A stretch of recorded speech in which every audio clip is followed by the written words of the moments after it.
Hello, my people. Are you with me? Is my sound okay? Is my sound good? Can you hear me now? Oh, if you were here a couple days ago, thank you for coming back. That is an act of faith, being the technical issues that we've been having. So, how about? Can you hear me? You can. Are we good? Are we good? I'm a little.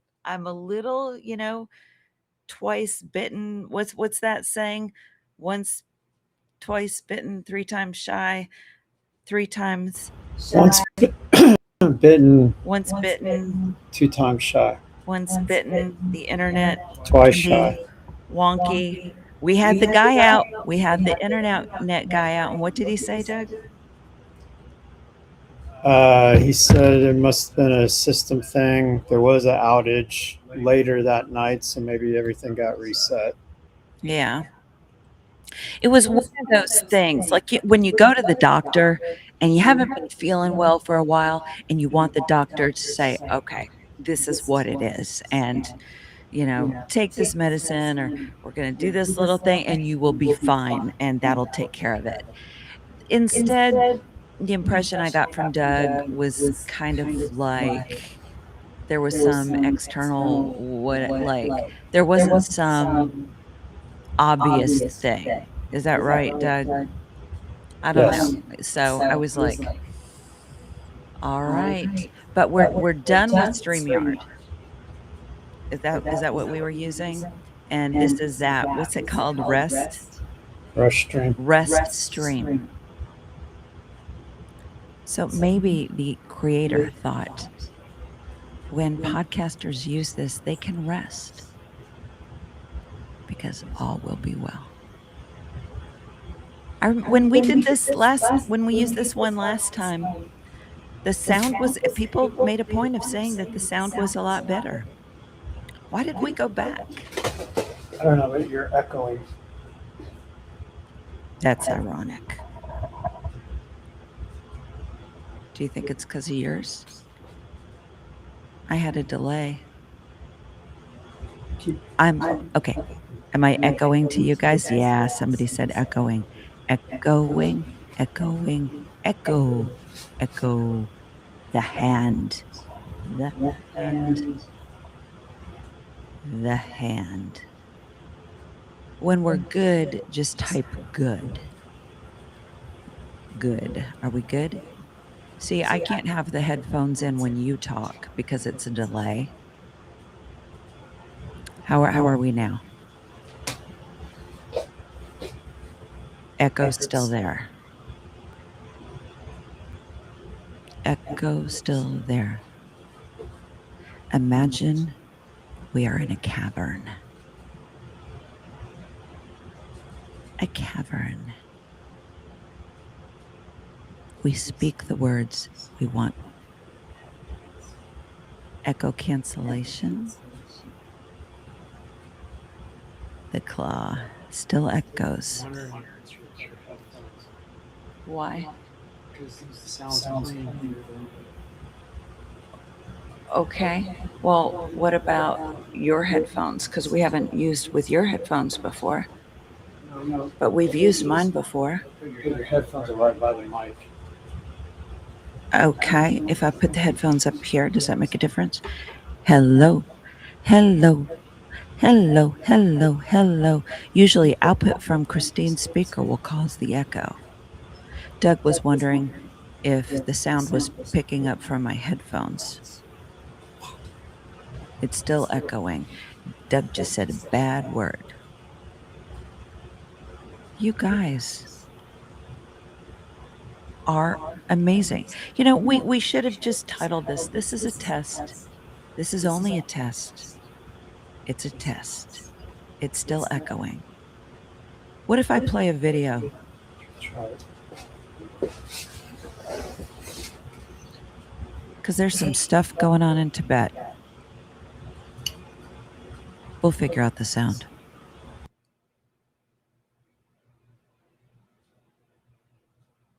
Thank you for the tulips. Testing. The echo stopped in my head. Oh, am I hitting the video? It's not a bad echo, if that makes sense. Okay. Well, Doug, what do you want me to do? Do you want me to keep talking? I can't hear myself in here anymore. Like that stopped. Somebody said that's it. Is it that? Yeah, I had my microphone turned all the way down, but I didn't mute it. So now that it's muted, it stopped. Okay, we got it. Doug's thing was muted. Doug, we need to make a checklist, like a checklist of these things. So, but it means I don't have a mic. So you don't have a mic? No. Okay. We'll figure it out later. We'll figure it out later. But we're good now. Yeah? Somebody said perfect now. Wow, we lost Dolly Parton yesterday. Isn't that one of those things that we just celebrate her life? I don't subscribe to her being some occultist.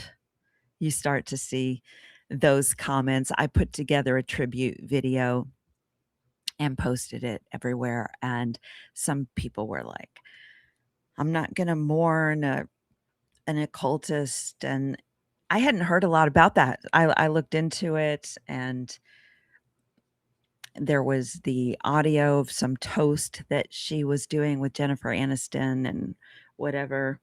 We don't know what the conversation was before. It could be sarcastic. I don't know. We don't even know if it was her voice. I don't know. And the hand signals, I don't know. I only saw like one or two. What are we looking at, babe? The spray bottle in the picture. Oh, the spray bottle. We're gonna get to that. I'll mention that in a second. But here's the main hurdle that I have. The obstacle that keeps me from believing that she was bad was because there was so much fruit. Doug, will you turn the big monitor off on the wall? There was so much fruit. There was so much good. There was so much light and love. And isn't it ironic that the people, the vast majority of people that would accuse her of being an occultist, support the president that we have now that is not producing good fruit? I saw a statistic. I wish I would have clipped it about past presidents and how many stock trades they did while in office. You know, it was Bush 0, Clinton 0, Obama 0, 0. And then Trump's first term, 300 and something, which you're not supposed to do. But then the Supreme Court said, you can do whatever you want. Just do it. Here's a blank check for criming. And now it's like 30 something thousand, or I would have to look it up to be, I think it's more than 3,000. So I'm pretty sure it's 38,000. But it's a lot. It's a lot. He's made billions. There's just, and now the meat that he's going to bring in. Are you guys going to eat it? Are you guys going to keep buying beef? That's what I want to know. Okay, no echo, but extremely low.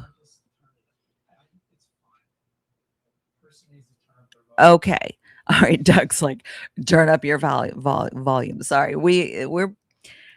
was so bummed when we had those problems last time because I so look forward to hanging out with you guys and catching up on things. We haven't been able to do that. And yesterday would have been great. Baron wasn't on yesterday. I could have been there for you. The internet guy was coming though. We had to figure that out. So hopefully this will work. Somebody said definitely going to buy. When I say somebody, forgive me. I don't have my glasses on. It's a different screen. Chamberlain. Hard no on the beef. You were looking at Righteous City. Righteous city. Definitely going to buy beef from my local beef farm. Yeah. Or you know what? We don't have to buy it. We don't have to buy beef. Don't have to do it. Have you been watching or did you see about the wild horse roundup? And uh, it's been done under every president. God, I spent 8 hours, maybe I spent about 4 hours on the beef situation because that went into Argentina. I'm trying to get better about not going off on tangents. And then I spent about 5 hours on wild horses because it led into when slaughterhouses were shut down and made illegal for horses. For horses. And actually, they weren't made illegal because of what the law is, but Obama shut down funding from the that would have funded the FDA inspections because the meat, they the meat is for human consumption overseas. There are countries that eat horses, eat horse meat, like European countries, not just like, I mean, China's a big one. In world after World War II, it was huge in Europe, huge because of the meat shortage. This is going to sound callous, and I'm not a fan, not a fan of slaughtering the horses. The people that have eaten it have said it's really good. I am never going to find out. I am never going to find out. And then the videos, the rabbit trail, always one thing leads to another, and the horses, the slaughterhouses, and then you see how people are so upset about how these animals are being treated. And if that is something that really upsets you, maybe don't look into the cattle industry and those slaughterhouses. It was exhausting. And then the videos of little lambs doing things that dogs do, and pigs playing sit. Pigs, Doug, will you double check this? Smarter than dogs, smarter than dogs, smarter than horses. You know, I would think it depends on the breed. on the breed of pig. On the breed of dog. Oh, it had They're at least equal smart as dogs. at least equal smart as And dogs. Can outperform them in specific types of independent problem solving. But again, I would say that's probably based on the breed. Can you hear Doug in the background? Because your mic's not on, right? No. So there is a ranking of intelligence level with dogs. Obviously, you guys know that. I wonder where ours. We have Pomeranians. I wonder. I looked it up one time. They're not real high on the list, are they? They're not the highest. Yeah. What's the lowest? I don't remember. Yeah. But I will say this, and I love horses. Not a fan of what they're doing. It's been done under each president. Apparently, with Trump, the numbers are higher. There's an overpopulation issue. If they have to be put down, I'm glad they're able to do something with them. I sure wish they wouldn't be put down. We're paying $150 million a year to maintain facilities through the Bureau of Land Management that are not necessarily the best facilities. I saw somebody on Instagram who said he's not asking for money. He was just asking for guidance. He has this property out west, I think, and he wants to take a bunch of horses in. But the government cannot turn horses over to Mexico directly, but people buy them up for $25 each and then take them across the border. They either go to Mexico or to, um, I'm echoing again in my, no, I'm not.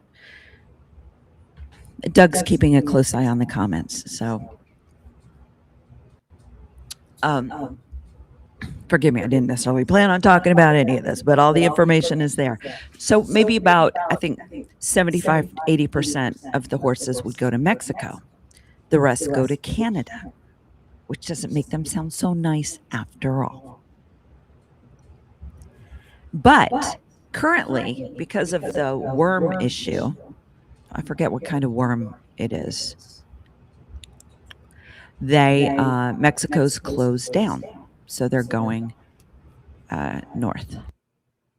So what I was saying was paying $150 million a year, and considering how Trump gave, oh God, it makes me sick. 40 billion cash to Argentina. Just take it. Just take it. 40 billion. And then another 20 billion with currency, buying their currency or something, because it bailed out Scott Bissett's friends. It's so twisted. And 10 months ago, Trump was saying, let's, import Argentina beef. We need to import Argentina. It was like, make Argentina great again. Remember, he said that. Make Argentina great again. He was friends with the president. Is that what they're called? Their presidents, Argentina, before this last one. Peter Thiel's there now. But beef from Argentina 10 months ago. And as far as I know, he has still not said where this beef is coming from. Did he? Has he? I don't think he has. We don't have to eat it. Don't have to eat it. I personally, I haven't been able to eat pig for a while, just because when I learned how smart they were. Oh, okay. Slaughterhouse videos. Research is a thing, but my God, it gets very tender. And so I'm getting tender, so I can't talk about that anymore. But I am veering away from meat. Four-legged creatures for sure, and getting there across the board. We used to have chickens in Tennessee. That was fun. And we had big dogs because we had a yard where they could run around. Oh, speaking of dogs, I am not sponsored by these people, but I have to share this with you. And I did put it in my YouTube store. But we have these Pomeranians. We have 3.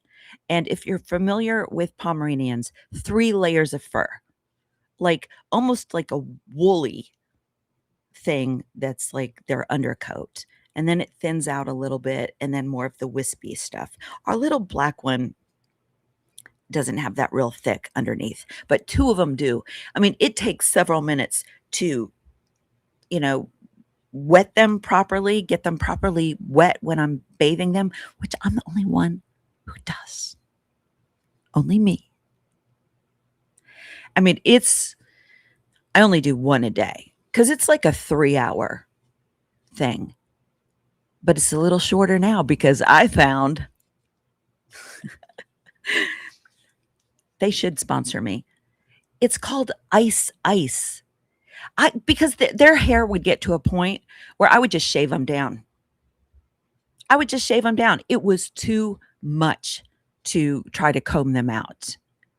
And so I went online, Hail Mary Pass, to see if there was anything out there.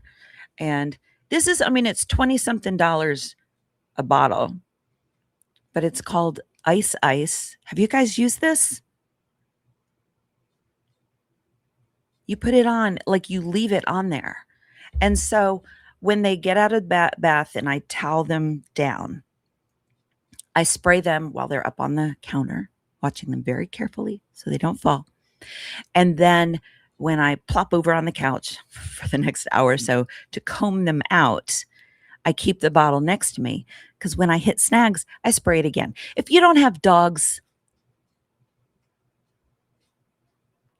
sorry to waste your time.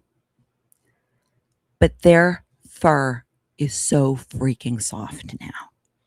And it's amazing. It's been a game changer. So I had to share. I meant to share before. I mean, serious game changer. So it would work on any dog with long hair. It would work on any dog with any kind of Like hair. chows or huskies. Oh my God. Irish setters or any kind of woolly dog. Or any kind of dog. Because it still makes it silky and softer. But yeah, was somebody asking? No, I'm just Oh, support your efforts. thank you, honey.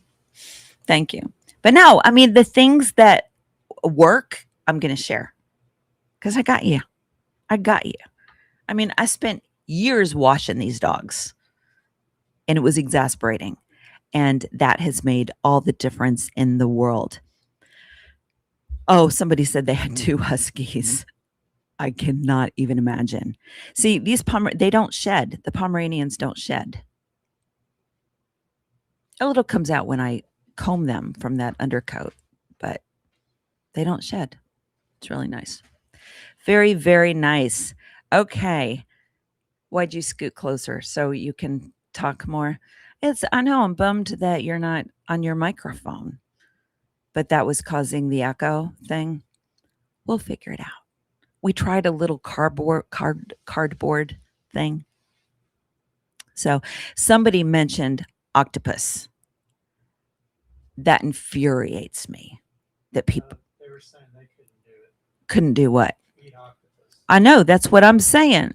When like you're infuriated. I'm not no, I wasn't finished. That people eat octopus. They are brilliant. They are brilliant. Not smart enough to get away. They just need to get organized. If all these animals could get organized, we wouldn't have a chance.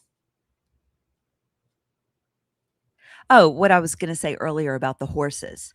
So we spend $150 million to keep them penned, and then they get their shots and they try to adopt them out. It's one of those things like where people scream, "Don't kill the horses." But there's nowhere for them to go. And they're taking the water and the grass from the cattle who are going to get slaughtered. You see, there becomes a little bit of pearl clutching. It becomes a little bit of a pearl clutching situation. Horses are more important than cattle. I mean, I can hear it all now. It's still, killing a living thing. So, but what I was going to compare it to, and this is a vast, there is a chasm. There is a chasm in the comparison. But people, they're like, abortion's wrong, abortion's wrong, abortion's wrong. And they're not adopting, nor are they supporting healthcare or school help or food help or whatever. So these people screaming, wild horse, like, don't do what you're doing. Don't round them up like this. I hear you. I get it. So what are you going to do? Donate to shelter. There are sanctuaries, but they can only do so much. Donate to a sanctuary. Also, there is a SAFE, I think it's called a SAFE Act, SAFE, where they're pursuing legislation about not letting animals be out of the country to be slaughtered. I saw where there was some legislation about them being treated better on their way to slaughter. And I thought that's kind of interesting, but it is necessary because I saw some of those stories. and that's not cool. The whole thing is just a mess. But there are sterilization options, but they're complicated. So if each household had to pay $1,000, $2,000 to fix this, would everyone be like, yay? I don't know. I don't know. We're all so upset about something that we see something new and it's like, but it's horrible. It's horrible. But most of the videos that I found and doing research, they were past presidents. The amount of horses, the largest number that you will find of horses that were uh, slaughtered, or it's tricky finding the right numbers because the government can't turn them over for slaughter. So it looks like private sales or surrenders or whatever. But like under Obama, there were over 1 million. Yeah, Doug's. I looked this up repeatedly. That's not what my veterinarian report said. Okay, well, you need to share that. You might be talking about. I'm talking about because in 2007, slaughterhouses were shut down, but the recession hit, and all these people couldn't afford their horses. And then you have most of the horses that cross the border are not wild horses. They're ones that have been surrendered, private circus horses, old ranch horses. It's crazy. It's crazy. But the numbers, um, it's not like Obama approved numbers like of them to be rounded up like Trump is doing. It was just more the fallout of all of a sudden slaughterhouses were closed, so they weren't getting killed here anymore. It's sorry, not a fun subject, and I'm going to roll right into another subject that isn't fun. I touched briefly on Dolly Parton's death, but God be with her. Peace. She gave so much good. We got free books from her because we had 8 children and adopted kids. And she had the book program in Tennessee where you got free books in the mail for your kids. She just gave so much. Okay. But Doug, I saw the Tibet flash flood. Did you guys see this? I saw a quick clip on social media, and then Doug, we were watching some of the question and answering with Barron, and he said somebody asked about the flash flood in Tibet, and I put together a few videos, one that explains what happened. And oh, honey, will you hand me my phone behind you?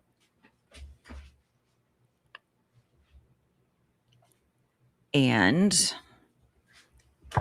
let me give the verbal breakdown before I show the video. So the flood was triggered by an earthquake that caused a glacier collapse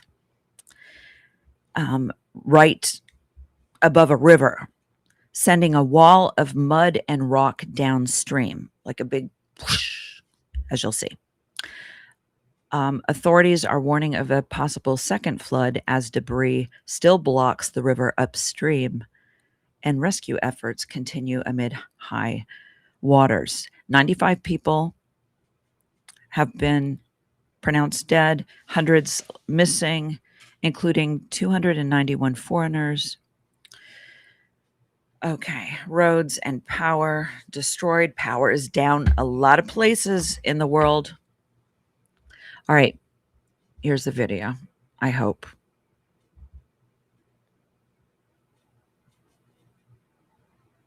Can we make me smaller?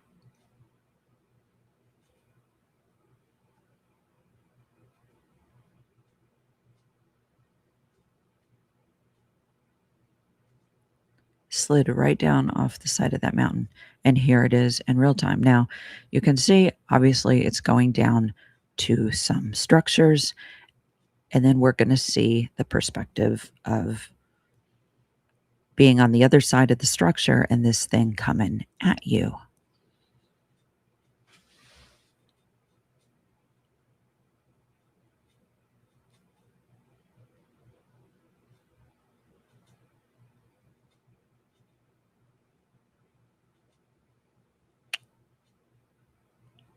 Look at that, just coming right over that building.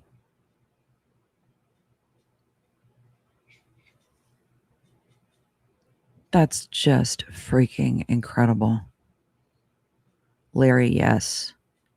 Absolutely unbelievable. You know, you see people in these natural disaster videos and you're like, run, run. And I've seen like more close up videos and maybe on beaches, stateside beaches. And it's like people feel like maybe they should run, but like you don't want to be the crazy person who runs when nobody else run, just run. If you have that gut instinct, run. I don't know where they could have run to. It's unbelievable that we live in a time where you can see something like that happen. Just incredible.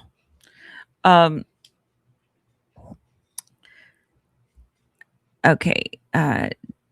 Jer, I'm sorry, I'm not gonna be able to get the names right. Carter Critter, which means the horses being rounded up are not entirely feral. Right, but descendants of the native breed of horses. They're Spanish. They are specifically Spanish descendants. And I missed the rest of that comment. Sorry, let me go back.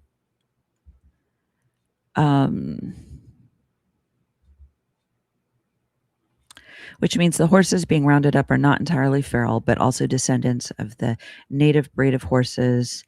What I read wasn't so much native as the Spanish ones.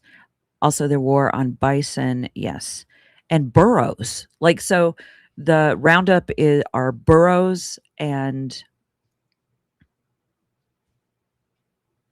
horses that are a combination of farm horses. Like, people will go out and just leave their horses, domestic horses, and then they breed. And some do get adopted out and are tamed and become domesticated, I guess. I don't know technically what the word would be. Okay. Thank you for the jewels, KJ Harkey. Yeah, that is heartbreaking. That's a heartbreaking video. Speaking of hearts, or those who don't have them, or one who doesn't have them, Melania Trump. Now, you may disagree, and that's what we're going to talk about, because it's interesting to me that we have, this camaraderie. My audience as a whole has this common ground with being really just irked by Erica Kirk. But for several years now, I've also called out Melania Trump on some things. But there's always a few people who follow who maybe haven't seen one, because they have been few and far between, because the woman just is not around. She's around like less than 30% of any previous first lady. She is just not around. Doesn't care. Doesn't care. She's renegotiated her prenup like 4 times, I think. The whole thing's just crazy. But I do a Melania video and some people are like, what you doing? What she doing? So I have this video. If you don't follow me on Instagram, you will see things there that don't make it here. Also, please subscribe and like if you have not already. But this one video is like going viral. So I want to share it with you. It's just under 3 minutes, but hopefully it's entertaining enough to hold you. And then I want to share some of the responses to it. Sorry, the dog, hopefully you can't hear too much of the dog doing its thing. Here's the video. And Doug, if you'll make me small. Melania hadn't been seen in almost a month, though people thought maybe this appearance was connected to Natalie Harp, all the press she's been getting. Melania doesn't care about that. You go, girl. You go get it. Go get your man. Just dragging her ass out there like she's some wayward child.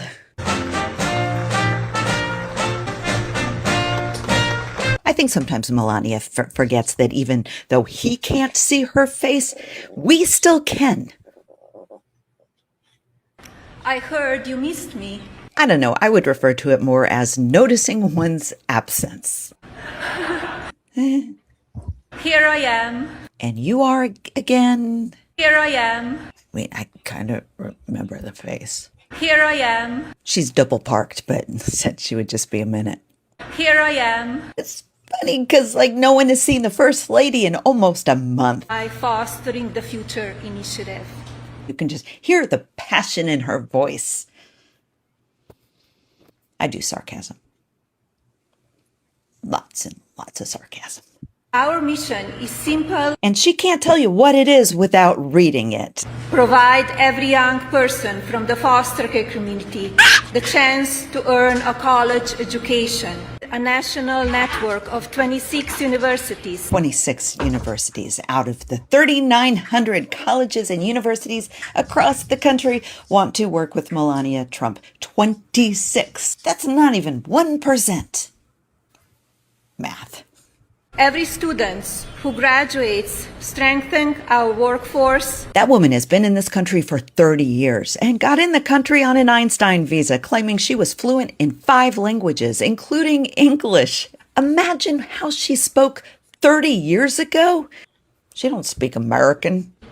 And reduces long-term dependence on government assistance. Republican leadership has done a good job convincing its party that people get government assistance and never leave it. That is far from reality. Look into it. Look at this incredible race car. No segue there whatsoever, because how would one effectively transition from welfare to a frivolous race that her husband needs? Come on. I'm sure we cannot wait to see it start its engine. We have something special for the drivers to present to the First Lady.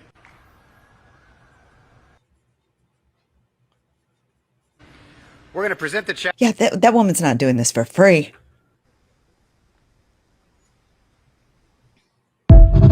Okay. Sorry about that yelp. Yip. Sorry about the yip.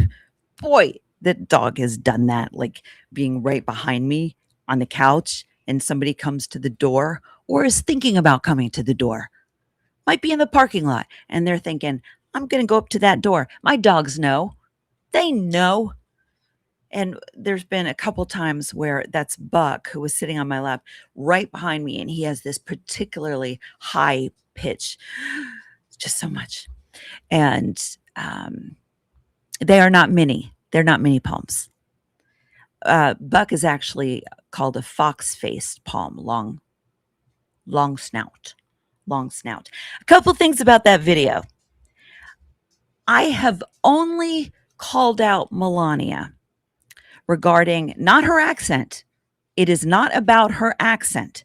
And sometimes people are like, my parents have been here 30 years and their accent is really thick too. I think you're being mean. It's not about the accent. And it doesn't matter how many times I say that in the midst of the video. I didn't there. I put it in the caption.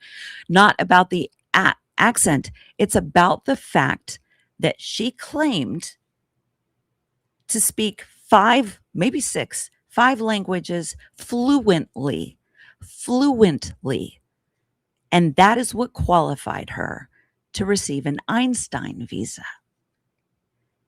Even in that, whatever, except her husband, the whole immigration thing. Her parents got in, birthright citizenship. The fact that he has profited over the years from birthright citizenship, like a business, Little Russia in Florida. They sell package deals, 20 grand, 50 grand to have your baby born in the US. He made money off that. I've done that story a couple times. So the hypocrisy, big trigger for me. I will always call that out. And the fact, just like Erica Kirk saying she was magna cum laude, summa cum laude, 2 degrees and blah, blah, blah, blah, blah, and getting her doctorate and blah, blah, blah. No. So that makes it, those are all lies. So that makes her seemingly lack of intelligence, clear lack of intelligence. Fair game. Fair game. I wouldn't do that otherwise. Oh, look, she's just stupid. I wouldn't do that. The foundation for that is she's a liar. Melania is not only a liar, but a hypocrite.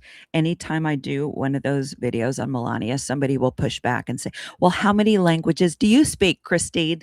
And I say 1, but I never claimed to speak 5. She lied. The Pope called her out on it because she claimed to speak Italian. So he started speaking Italian to her. She couldn't reply. An interpreter stepped in. When she went to France and visited school children, intentionally, little bitty kids, because maybe she could speak some French on their level. No, she couldn't do it. She tried, but some basic words, no, she can't do it. Such a liar. Such a liar, combined with the hypocrisy. And yes, somebody mentioned the I don't care, do you jacket, which was supposed to be directed like to the press, but she was on her way to go see kids in cages, which yes, Obama built cages. He kept families together and they weren't held like as long and look it up, Trump's numbers with these what he's doing now with ICE, and the trade-off is absurd. Biden's numbers were really high. What? Barron's done, so the attendance is Oh, fine. Barron is done. Barron is done. So more people are joining us because Barron is done. I have to confess to you. Now tell me if you picked this up. When somebody said, what podcasters should you watch? He did not mention yours truly. Now, granted, considering some of the sound issues we've had, and we're not every day like those that he mentioned. I'm going through all the rationalizations. He didn't mention me. He didn't mention me. If I had not seen him react so enthusiastically about some of my work, I'd be a little more sad. Not really sad. I'm being a little silly. But still, I was like, I wonder if he's going to mention me. He did not. He did not. But did you guys pick that up? Which Barron? I love you. That's hysterical. I don't know if you're being serious. Barron Coleman.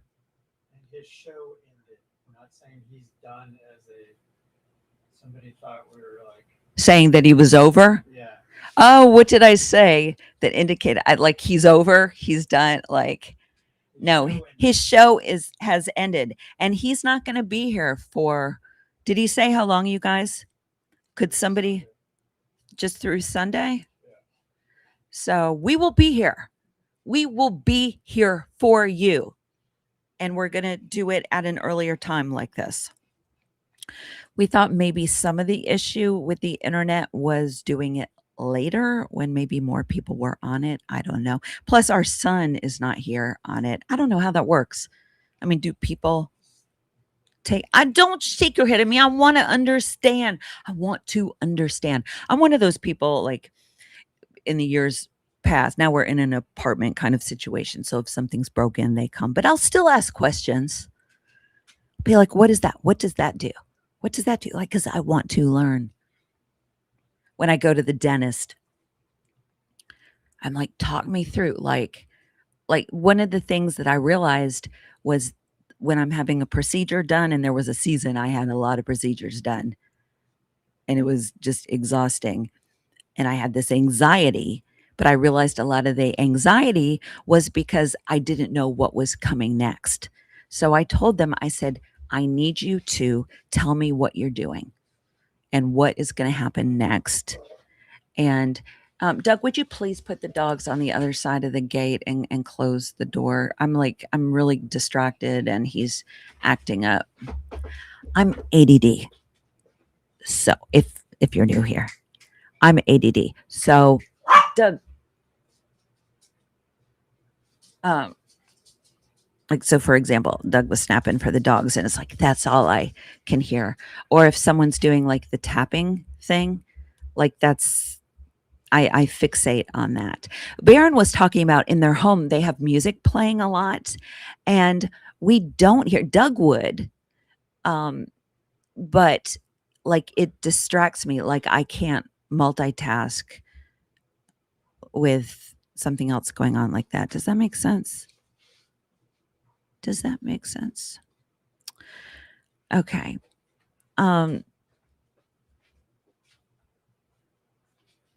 Oh, so what I was going to share was the reaction to the people, a few new people who had not seen me do a Melania video before. And part of me wanted to be like, are you new here? But obviously they were. Because my base was mostly left leaning. And then Erica Kirk came along and brought us together. Since then, other issues have, like the war and, that other country whose name we shall not speak. You are oppressed by something if you just can't talk about it openly. I remember Candace started talking openly about it, God, maybe a year ago. And I thought, wow, respect. And so I've been more like, I will say Israel. Back in the day, people didn't want to say cancer, like cancer. Did you hear so-and-so has cancer? Okay. So these are some of the responses to the video, and it cracked me up. Okay. I normally enjoy, I cut names out because, that's not necessary. I normally enjoy your quick-witted sarcasm, but this just felt a bit mean girl, even snobbish. I am sure my opinion is not desired. I am always open to hearing opinions, but I assure you it is only meant to be constructive. And my response, I don't think is here, but was, basically like, but you're cool with my Erica content? That's funny. You know what I'm saying? I mean, I think Erica's a little, well, no, I mean, I guess they're both kind of mean girlish, but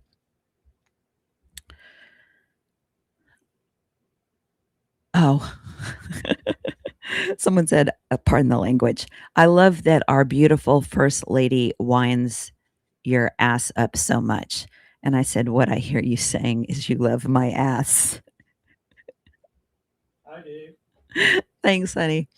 And then she came back and said, it must be better looking than your face.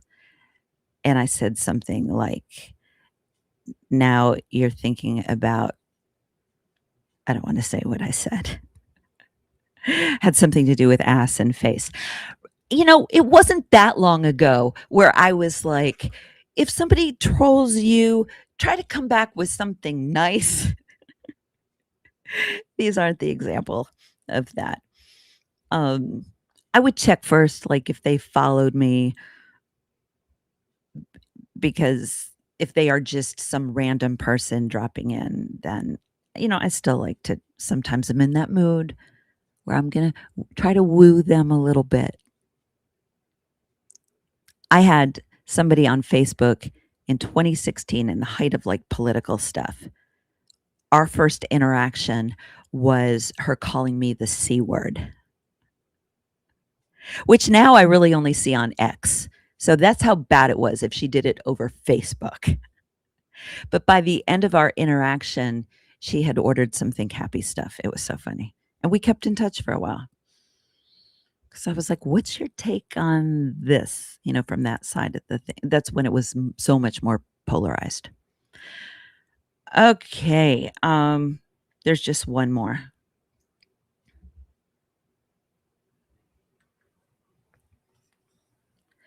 Jealousy and spitefulness. This is from a man. Jealousy and spitefulness is really ugly on you. This video surprises me, even the way you edited it. Edited it.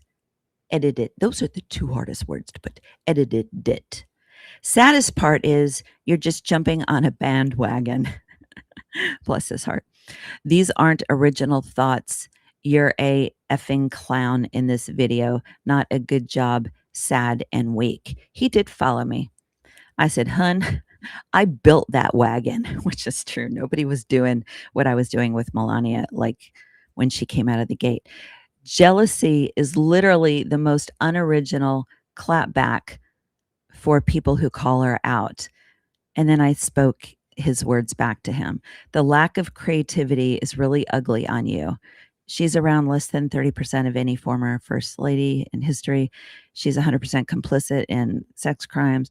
You're a effing clown. I didn't write it out like he did. In your comment, not a good look, sad and weak. Not particularly proud of that one, but I'm just sharing like some of the pushback that I will get if I do something that pushes back on Melania or even Trump. But right now we're talking about Melania. I wanted to do a video at some point. When I say video, I mean like a short, comparing Doug, why are you frowning? Okay, I'm like, you're resting bitch face. Now I lost my train of thought. Comparing Melania and Erica Kirk. Doug, you're frowning again. But every time you frown, I'm like, is there going to be a sound issue or something wrong? But we're, forgive me. We're a little high strung because we've had so many technical issues. Don't start blowing me up about being nicer to Doug. You should see his face. You should see the face going on back there. So, Erica Kirk was pictured with Bibi's Netanyahu's son. And we're all like, whoa, that's a big deal. Melania pictured several times with Jeffrey Epstein. That's a big deal. That's a big deal. More and more is coming out about the financial problems, unscrupulous behavior of Turning Point. Well, that mirrors. That's just black and white. Like how much stock he has traded, how much money he has made. I mean, he released his tax returns. The irony is he could not prove he was a billionaire when he did like The Apprentice. That was all built on smoke and mirrors. I know 3 people, 1 that worked the show and 2 that were on it. And man, he let the N-word fly. Let it fly. There was one woman, Holly, somebody who was down to the wire. It was her and another person about who was going to win. And he said he wouldn't her because she's the N-word. Okay. What were other comparisons? Erica Kirk and you talk about loathing your husband. Well, we don't know that. I guess if you're complicit in your husband's removal, you're clearly there's some loathing going on. Or maybe there was no emotion at all because she's just void. Because when you watch Erica speak and even Melania, there is nothing there. I mean, they got to work up emotion. When Melania says, I heard you missed me or something, it's like so mechanically weird, like maniacal looking. All right. What do we have next? I don't know because what is next? We are going to talk a little bit about the debate thing. And then I have no intention on going on about the thing. People didn't know who Andrew Wilson was. They do now. PBD said that he thinks Andrew won in the sense he had to watch what he was saying with his audience. Like they both, whatever, because new people tuned into him as well. But he gave more credence to Andrew, quote unquote, winning. And people are like, how could you say that? And even though he explained, because, for a $300,000 investment, the exposure that he's getting and the views and the advertising, and he's milking it. He's milking it. Andrew, not PBD. So I understand what PBD, what is that? PBD. His initials in his name. Yeah, I know it's his name of initial his initials, but PBR. PBR. There was a time in college that was like the cool PBR. You went country cruising. I remember going to college and they're like, you want to go country cruising? Do you guys know it? Like somebody's the driver and everybody just gets in the car and drinks. And I don't know if it was illegal at the time in Kentucky to have open canisters, open alcohol, open containers. When the dogs bark, I do this, and I don't think it makes any difference whatsoever, but for some reason it makes me feel better. Like I'm making an effort. Can you hear the dogs bark? Because the door is closed. And Patrick bet David. Now, Patrick David, the only sense that he was saying he won was, and he wasn't emphatic about it, that Andrew Wilson won, was just about the exposure and that it was an investment in being seen and people hearing about him. I didn't know who he was. A lot of us didn't know who he was. Now we do. That translates to advertising. Plus, all he has to do is say he has a lot of evidence to reveal. How absurd that he said he would reveal that text that he wouldn't reveal on the show where they're debating about evidence. God, he's done some ridiculous things. He looks like an idiot. My take on it is that he didn't care enough about the issue to be really invested in it. So when they said, we have this evidence, he was just like, oh, okay. Because he doesn't want to believe that Candace had anything. So he got pulled into this not knowing really what he was getting himself into. Because she smoked him. It was embarrassing. We're going to look at some of that because some of it is very applicable to life and the people we keep around us and the people that gaslight us or narcissists in our life or just a-holes in our life that try to beat us down verbally. There is a lot to apply. And that is the approach I'm taking. And then for me, I don't think there's much else to talk about in regard to him, unless he tries to come out with something new. But after that debate, he looked depressed and dejected because his whole platform is based on ego. And his ego go out the door. See what I did there? So I'm not even sure what this clip. It's number 6. It's number 6, but I don't know what it is. This may not even be an Andrew clip. Let's see. No, not. Oh, that's okay. We'll get to it.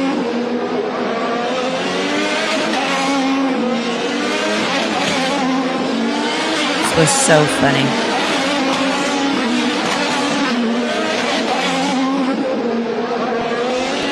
Wait for it.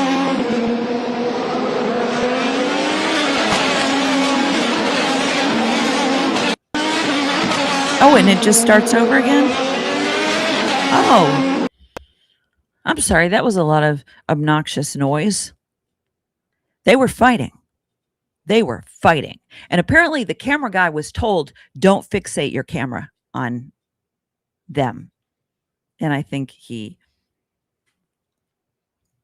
followed that directive for 45 seconds and then put it back on him. I thought what it was going to go into was, you've already seen it probably, but Natalie Harp comes up to give him his phone and Melania just gets up and leaves, which is so like, lady, buck up. Buck up. She could tolerate being around Jeffrey Epstein. That's funny. Melania Trump could tolerate being around Jeffrey Epstein, but not Natalie Harp. So in that video, I made fun of, Melania not caring. And ultimately, at the end of the day, she doesn't, except when it comes to her ego. Like when Natalie Harp was, when she stumbled across Natalie Harp being in the private quarters, private wing area with Trump. She wasn't happy about that. But it's just ego. But so that shows when she walks away because Natalie Harp is there. So she gets to her. It just it looks weak, as opposed to Candace, who can sit across from what's his name and let people in her home that have been horrible to her, which she only did, I'm convinced, because she was moving out in a couple weeks. Maybe that's what this break is for. Boy, she's moving out really pregnant. This is some insider information for you. I don't know if it's been put on blast. I don't think so. Are you with me? I might have to whisper. There was another property that they had planned on getting, like paperwork was signed. Like it was done. And then Laura Loomer dropped some information that led to two addresses being shared. And they had to shut that down. They had to shut that down.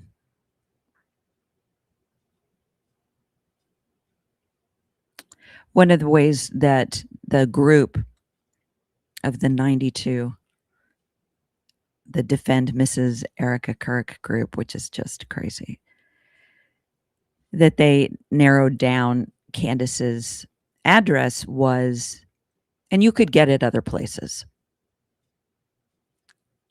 thanks to Laura Loomer, but Candace had taken a picture inside her home, and they were able to go through real estate listings from the past and compare cabinets and stuff. It's really wild.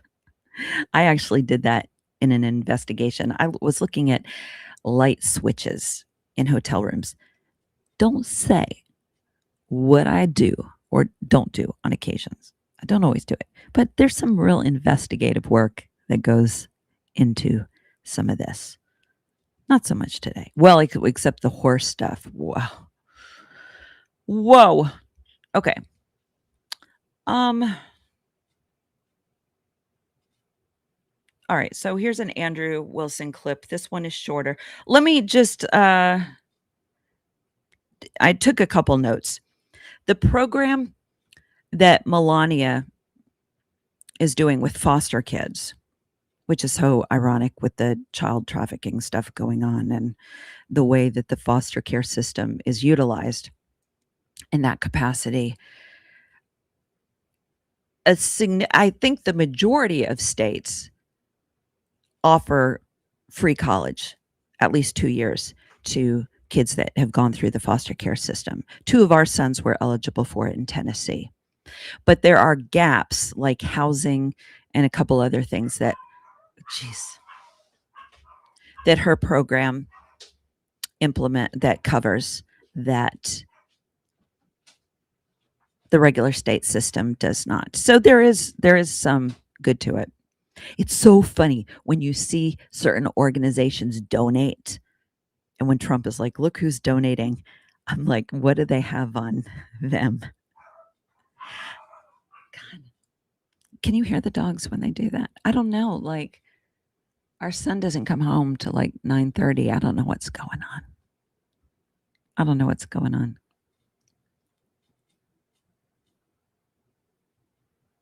I had never heard the phrase desert rat before.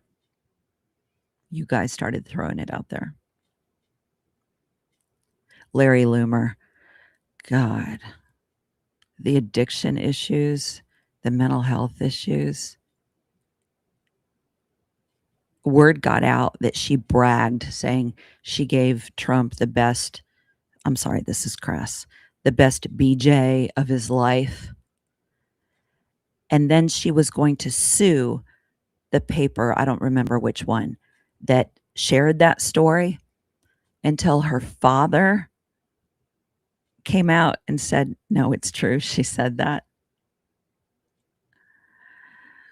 Ugh, on so many levels. Natalie Harp. God, I was going to do a series on this. Again, short form videos. So let me make it. Natalie kicked to curb. Because he's going to. Because that's what he does. He did that with Michael Cohen, who was like family, which tells you what he thinks about family. But Michael Cohen, his fixer, the guy that knew all the dirt, but that went both ways. So I guess that's why Trump felt safe, yet threatened him and put him in solitary, had Bill Barr put him in solitary confinement for 5 months to threaten him not writing the book, blah, blah, blah. But there are stories of past aides that he claimed he was intimate with. I did a story on one of it a while ago, on one of them, and he kicked her to the curb because she was out having drinks with some members of the press, because they all spend a lot of time together, and she failed to say this is off record. And she shared a story. First, she said that she felt closer to Trump, or that she was, than his own children. And then she said that Trump didn't want his picture taken next to Tiffany, his daughter Tiffany. It is Tiffany, right? Yeah. Because she was fat. And that story came out. And so the press asked him about it soon, like within a day or two. And he said, I love Tiffany. He didn't address the thing about her being fat or not, but she was this woman whose name I can't. It's like a name. It's a name that's too long, like Madeline, da da da da da da da, like way too many syllables. It's like, parents, if you are going to like a first name that's really long, the middle name should be something like Jane or Anne, not another 4-syllable name. It was just too much. But all of a sudden, then she comes out with a book deal, which is a common way of paying people off. Sometimes they get that advance and don't write the book. She wrote the book. But she also came out and said that she, was young and said things that she didn't mean, that weren't true, and what she didn't, that she didn't mean.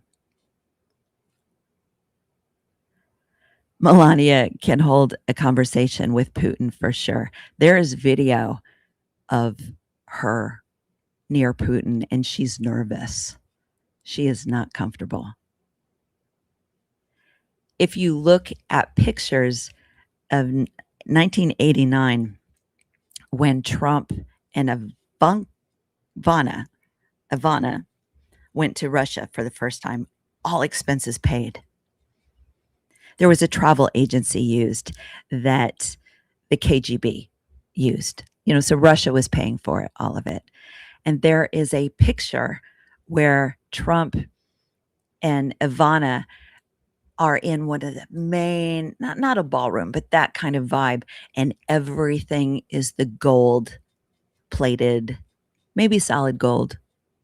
Putin is the richest man in the world. Well, the Pope, technically, the church, but individually he is. And Trump admired that so much. The strength, the domination, the wealth. And so he's full force. It's a revenge tour, remember? And he feels entitled enacting his revenge on the American people because he didn't win in 2020, which he admitted to like at least 5 times, more privately, but several times on camera, kind of let it slip. But that all expenses paid trip to Russia, Trump Tower, they dangled that. They dangled the whole Trump Tower, Moscow. He wanted that. Like, that was just what he wanted. And so they sent I didn't mean to talk about this either, but they sent a guy. I hate saying that. You can look it up. I don't remember the name. To the States to kind of have meetings about Trump Tower, Moscow. And it was used as a way to manipulate him. Not to mention these properties in Miami, these buildings that he owned. And like the Saudis bought an entire floor of Trump Tower, the 40-something floor. Just bought the entire floor.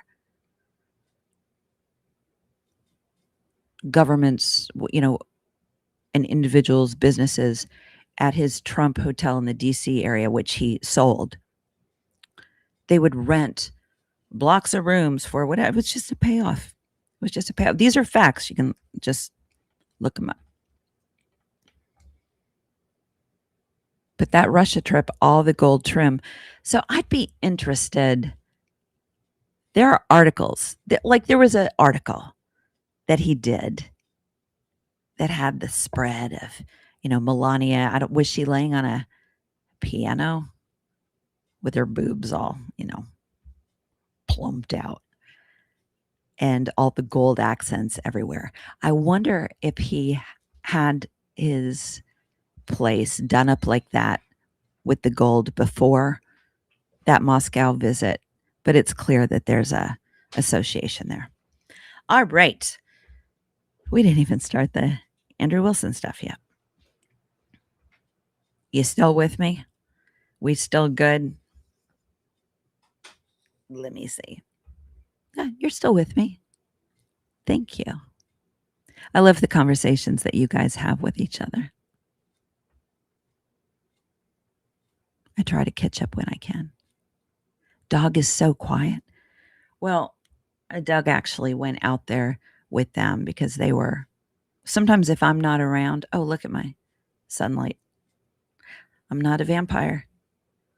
Not a vampire. They were just barking with any sound out there because if I'm not there, they get really uptight.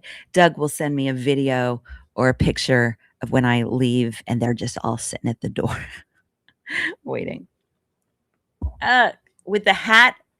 Oh, by the way, our Think Happy Stuff caps are in. They're embroidered. It has the adjustable back. They're pretty awesome. And they're on the website. And we appreciate your support through that. Andrew Wilson just has like a donation bar across the bottom. $3,000 goal. And he over $5,000 that comes in. That's crazy. I wonder how much Baron, like his super chats are really high. But the whole think happy stuff thing, that really like helps us out. It keeps us going. We are blessed to be able to do this in a full-time capacity. This and think happy stuff. So it keeps us going. All right. Andrew Wilson. This first clip is short. Who doesn't like a good, fun conspiracy theory? I like them. But there is no evidence that Israel actually killed Charlie Kirk. There is, however, tons of evidence that a leftist killed Charlie Kirk, just as Charlie feared they would. I believe Charlie Kirk, and I have the receipts. Hold in my possession never before seen messages from Charlie Kirk to his security team on September 9th, 2025. I'm going to share the message with you today, which is the first time this information's ever been publicly revealed. On September 9th, Charlie's security team wrote to him, yes, law enforcement has been fully supportive and agreed to a security plan and posture. Tomorrow's event will be covered by both my team and the campus PD. If additional support is required, patrol units will be available. I have 11 on site. Charlie responded with this, okay, great. Remind them that they are there for one person's security only, because I'm somewhat worried the left is trying to kill me. That was a message sent September 9th. Make up evidence. And what did they make up? Well, in my opinion, kind of whatever lined the pockets. And I think it's ghoulish to profit off of the death of a good man.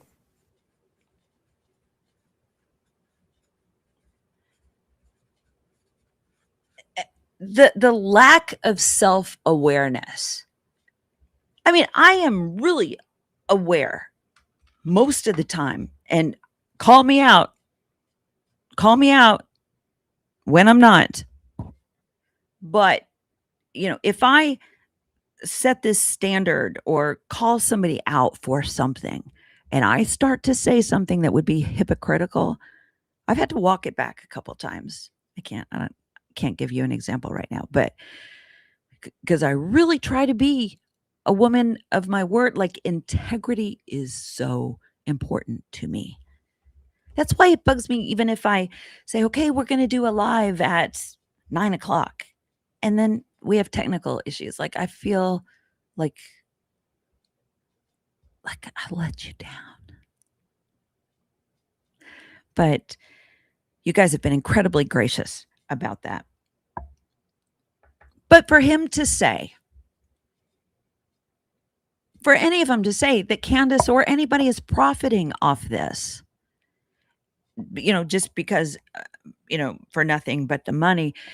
And that's all he's doing right now. All of these people, this is all they talk about now. That Lisa Knows person whose name, I don't like to give her any platform at all. There's one person I'd encourage you just not to engage on her threads or what. Her presence is actually really minimal. Somebody said demons are like little bitty creatures with really big mouths. So we give them too much credit. But profiting off, that's all they're doing. Like Lisa once said that I am profiting off Candace, who's profiting off Charlie. And I said, you've done 11 videos on me. So what does that make you? There was some words she called me for profiting off. But it was like, honey, you're on the lowest end of the totem pole then, if that's what you're doing. If that's what you're accusing me of. And remember, and you've heard this. You've heard me say before, I don't like to be redundant. So I'm being redundant in even that comment. So forgive me. But Candace explained that when she met with Erica and pointed out the whole, you know, there was that group text that Charlie had said, they're going to kill me. This one being a different one, obviously. Erica said, I think she figured out by that point that it was in iMessage or something, a different place. And she asked Candace, did you see it? I wish, like I know hindsight's 2020, that if she would have said something more ambiguous, if Erica would have come back and said it didn't say, like, that it was the left. He was afraid of the left. What this second message points out, puts on blast, is that he didn't trust her. I already raised that question with the first one. What, he's not telling his wife, Erica, who claims to be his vault, and there was no daylight between them? Obviously there was. Because on Glenn Beck, when she says, I think it was in December of 25, he didn't say that. He didn't send out texts like that. He wasn't messaging people the night before saying they're going to kill me. And I know because I have his phone. To me, that came off like a believable moment. Because they hadn't met, she had not met with Candace yet.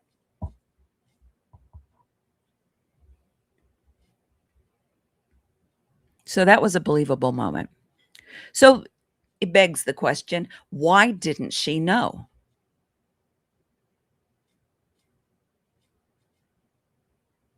Why wouldn't she know?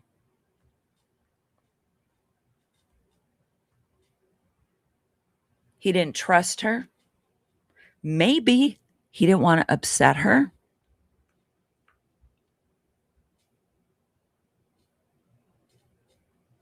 I don't know. But she didn't know. If anything, it just blatantly disproves this idea that he told her everything and there was no daylight between them, which is absurd to begin with. She's contradicted that like so many times. How absurd is it? In that message, he says, remind his security, they are there for one person. Who else would they be there for? Erica wasn't with him. Who else? I'm asking you, did I miss that? Like, his kids weren't there. Erica wasn't there. Like, who else? And boy, Barron pointed out something that I had not caught before. And I was going to say if I had more time, but we were going to talk about this 2 days ago. But he pointed out that the security team, they looked pretty lax until that guy, Hunter, is that his name, came up to ask his question. And then all of a sudden it was like, and Charlie had already been talking to somebody about like the debate thing. So why weren't they on guard already? Just so dodgy. It's just so dodgy. And Candace tried to talk about the details with him, like the screwdriver, and he kept pivoting because he didn't have anything. I did a short a few days ago breaking that comment down more.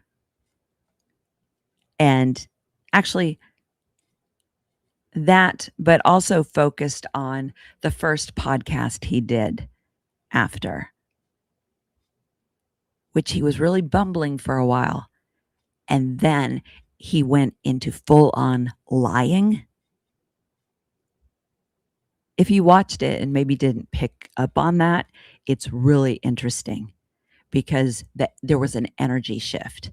He was the first part, he was trying to rationalize that it's the one where he says, she has the larger audience. He talks like this. He sounds like he's reading an audiobook. He talks like he reads an audiobook. It's so weird. But he talks about they get the first 48 hours because they have the biggest platform. And then the analysis starts by the pros.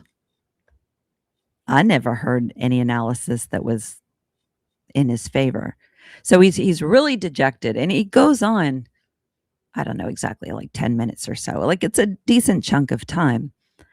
And then he starts to lie. And then he gets kind of, the energy shifts. He's a little more secure, like a little more confident, a little more, the arrogance and that man, like you just know he's man spreading and the cigarettes out and all that starts to go down because he's lying, because he just blatantly lies. So in that, he shares texts from Charlie, which he's getting it straight from Erica. He's saying he's not in partnership with Erica, or Turning Point, but he's getting these texts from Erica. And the clips are cut off, like where the second one he shares, where, and I'm sorry I don't have this, but that he expressed fear. He never said, I'm afraid of the left in these clips. I'm pretty positive because Andrew would come in afterwards and say, he's saying the left. He means the left. And the first clip he shared, Charlie specifically says he's not afraid of the blue-haired jihadist.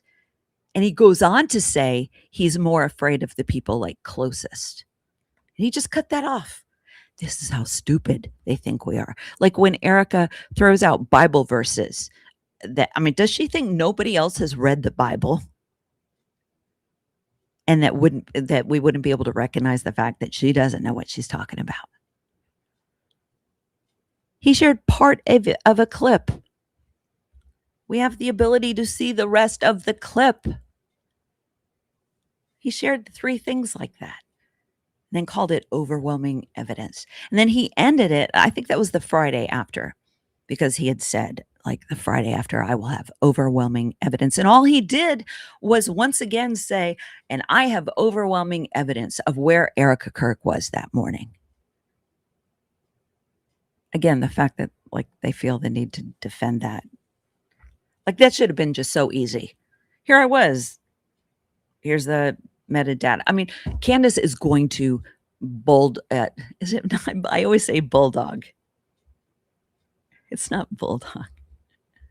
Which dog is it? Where they latch on and don't let go. They know that about her. So just answer the question if it's no big deal. Just crazy.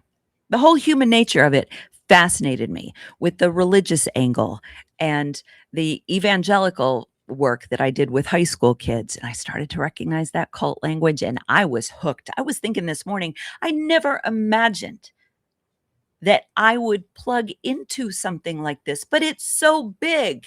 Like the Epstein files, it's so big. It's something that joins people across the aisles. Are there even aisles anymore? We're getting so close to there not being aisles. I heard somebody ask, I don't know if they asked Barron, like, are they losing donors? Yeah, they definitely are. I know one of the top 20 donors that said no more.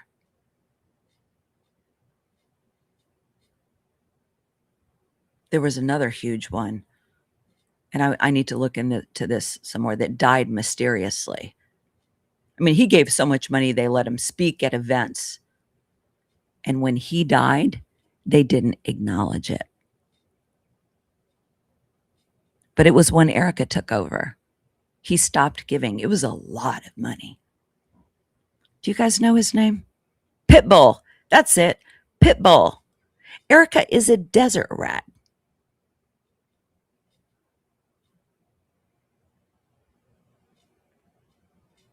With Lisa Knows and people in that camp, she is somebody that seems to lack direction in life. And I'm not being mean when I say that. Like, that's truly the air she has. And we know she's been involved in causes before that she is militant about. Militant. And you probably know people like this. They just need a cause to attach to. And she seems to find a lot of significance in, if Andrew likes a tweet, likes an X. I have fun with, if Candace likes something, when Candace likes something that I do, but It doesn't like give me significance. Her era is different with it. And her whole take of, I have a source. It's Tracy Martin, who's proven to be a liar. Or Tracy Martin, who is like, I know for a fact where Erica was that morning. What's the proof? She told me. That came out in that interview she did with Graham Allen, where they were proving Candace wrong, and they didn't at all. And Graham Allen, in that, he was put in an awkward position because he said, I know, he looks at the camera. I know some people are going to ask, well, where's the evidence? And instead he goes, well, what do you say? Challenge us on it, Candace. Like, challenge us on it. It's absurd. Why would she? Ankle biters. Took me a second to figure out what that meant too. You guys are teaching me so much. So much. Yeah, somebody said, I don't know, Lisa knows, and it sounds like a good thing. Yeah. She, like, on TikTok, she was selling, like, just pimping, like, beauty product stuff, including, like, menstrual cups, like, some really weird stuff. And to each her own. If that was her niche, then fine. But then she started to go after people on TikTok that said anything against Erica Kirk, and I was the first one. I was one of the first to go full force. Definitely, maybe the first left-leaning person. And I was the first. I was the first that she started going after. And I think at one point she said she only did 6 videos on me. I counted 11, but I can't say with confidence that I didn't count something twice. But blatantly lying. The first one she did on me, I showed it to Doug and I was like, is this supposed to like make me look bad? And even in the comments, it was like, she's not like doing what you said. She hates Christians. She hates Charlie Kirk. And it's just blatant lies. And all she wanted in life was for Candace to mention her. And when she did, I was like, no. I was watching Candace and I was like, no. And Doug was like, what? And I said, that's what she's wanted. That's what she's always wanted. Like, I know that for a fact. She messaged Shady, who called out the group of 92, the private group that was, scraping together information on people, doxing people, that spoke out against Candace, defending, that spoke out against, Erica Kirk, because they have to defend her.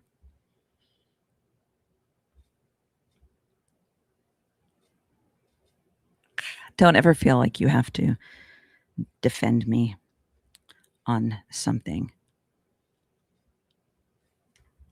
Not gonna lie, it's kind of fun. I made a joke to Doug.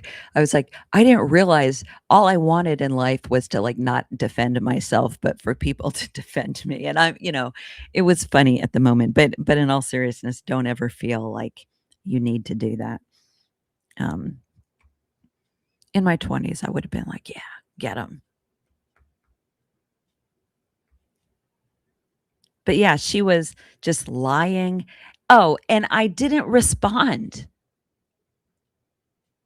The first one, I was like, do you want to talk? Like, it was like within a month of it happening, and I was processing it.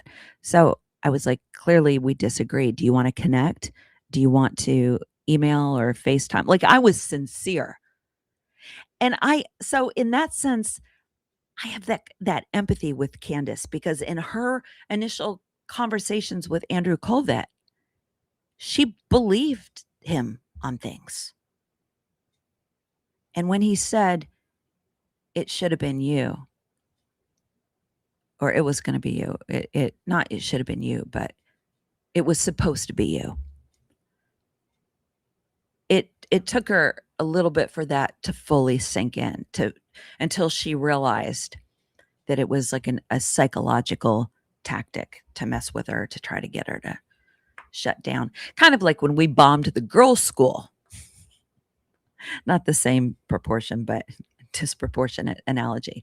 Part of the thinking, because we triple tapped it. So part of the thinking was, there were leadership, generals and stuff who had children there.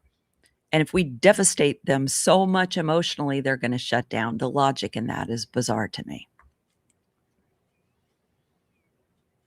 Especially when it's the people making the decisions on how to retaliate. It's just crazy. I don't know what's going on with this plane of ours that went to Russia a couple days ago. If you know, please comment. But the CIA director went to Russia, and the last time he did that was 5 years ago, I think, before the war kicked off with Ukraine. And we've had like 5 of the nuclear bomb proof planes in the air that's supposed to protect. If it all goes, if someone drops one of those, it's pretty much going to all go up. So where would they land it? Who knows? Who knows what they have set up? But I'm not quite familiar with that storyline on this timeline. But it doesn't sound good. Doesn't sound good. But Trump is also up for some good mind F-uppery. He enjoys that. He's a sadist. So this idea that he's not going to tell us where the beef is coming from, he enjoys that. You can tell when he's interacting with the press and he's not giving a certain answer and it's not a dementia moment. He likes that kind of power. Yeah. So the fact that Charlie had to remind his security is just bizarre to me. And there was no solid example. I mean, evidence that he genuinely was concerned about the left. There is plenty examples of him saying that he wasn't concerned, that it was about people close to him. And Andrew said that was all he cared about. That was the only thing on his mind. No, it wasn't. That Megyn Kelly clip that he did, he was on there for about 18 minutes on August 6th. I keep bringing it up because it's that relevant. He's freaking out. His ticks are all going off. It's heartbreaking. I wept. I think that was the first time I really cried. Because just from a human, I didn't agree with him on most things, but just to see a human being so tortured, that is what he was obsessed about. The money he was losing.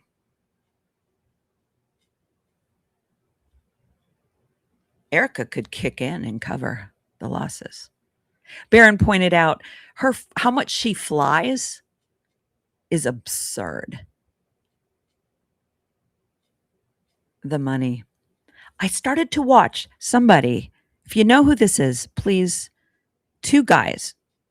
I started to watch somebody's podcast. He's had 2 people on, one guy before this who worked for Turning Point, and he didn't say anything new. And people were kind of frustrated with that. This guy goes, and this is recent, goes on more about the financial crimes. And when he started to work for them, people warned him, it's a mess. Don't do it. It's so unscrupulous. It's dodgy. And you don't, want to get wrapped up in that. Charlie wanted an audit and they shut it down. All right, here's more of the relational stuff. I did that one. And this is the last clip. But I'm going to stop it because that's what I do. Let me show you this right here. This is Andrew Tate getting out of one of his sports cars. And at the bottom, you can actually darn it. read the transcript from the court filing showing that they were rented. Take a listen here. I like the color. You like the color? Yeah. Yeah, I had mixed reviews on the color. Some people said they like it. Some people said they don't like it. And I said, well, what color is your bugatti? Oh. All right. I've talked about Andrew Tate before. Andrew and Tristan Tate. So this was just going to be a quick update because they're Trump wants nothing to do with that. Apparently, the word was that the Epstein thing is just too hot still, that it would kick up some of that if he defended them. And the connection with Andrew Wilson is that there's just this manufactured bravado. And it came out in this court stuff that they're going through in a court filing that the Tates rented those cars. They rented the cars. They weren't their cars. The glasses, the machismo, what's it called? Machismo. Just the fake guy oomph. Can't make the words. But it's just a performance. And there were times when I did a deeper dive into that there were videos that were just so obviously like trolling. But it's just they're just full of it. And so when you watch Andrew Wilson debate, which I've only seen the one where he does with the lesbian, and she very calmly brings up the fact that his wife has 3 children by different men. I don't know if he's one of them. And he goes ballistic, which shows that he has shame issues.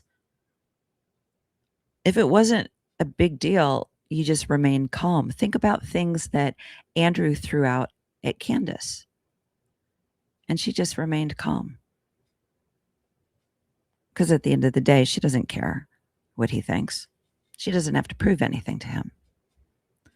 But Andrew went ballistic. And that woman was just calm. And she was just pointing out that he's touting family values and his family is not traditional. And there's no shame in that. There shouldn't be shame in that. And yet he clearly was ashamed. The last clip that I wanted to show is not on here. But I will just say this, that, and we can go into a question and answer time for a little bit. Not, we don't have to do the super chat thing, but we'll do what Barron did. Just answer some questions. Shoot, what was I going to say? What was I saying? Doug stepped out to be with the dogs a little bit. They were really wound up. I'm really surprised you couldn't hear them as much.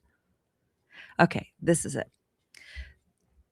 If you watch those clips, and I don't know why you would necessarily want to go back and watch it again, but if you're somebody who has been in a narcissistic relationship, you would be the empath.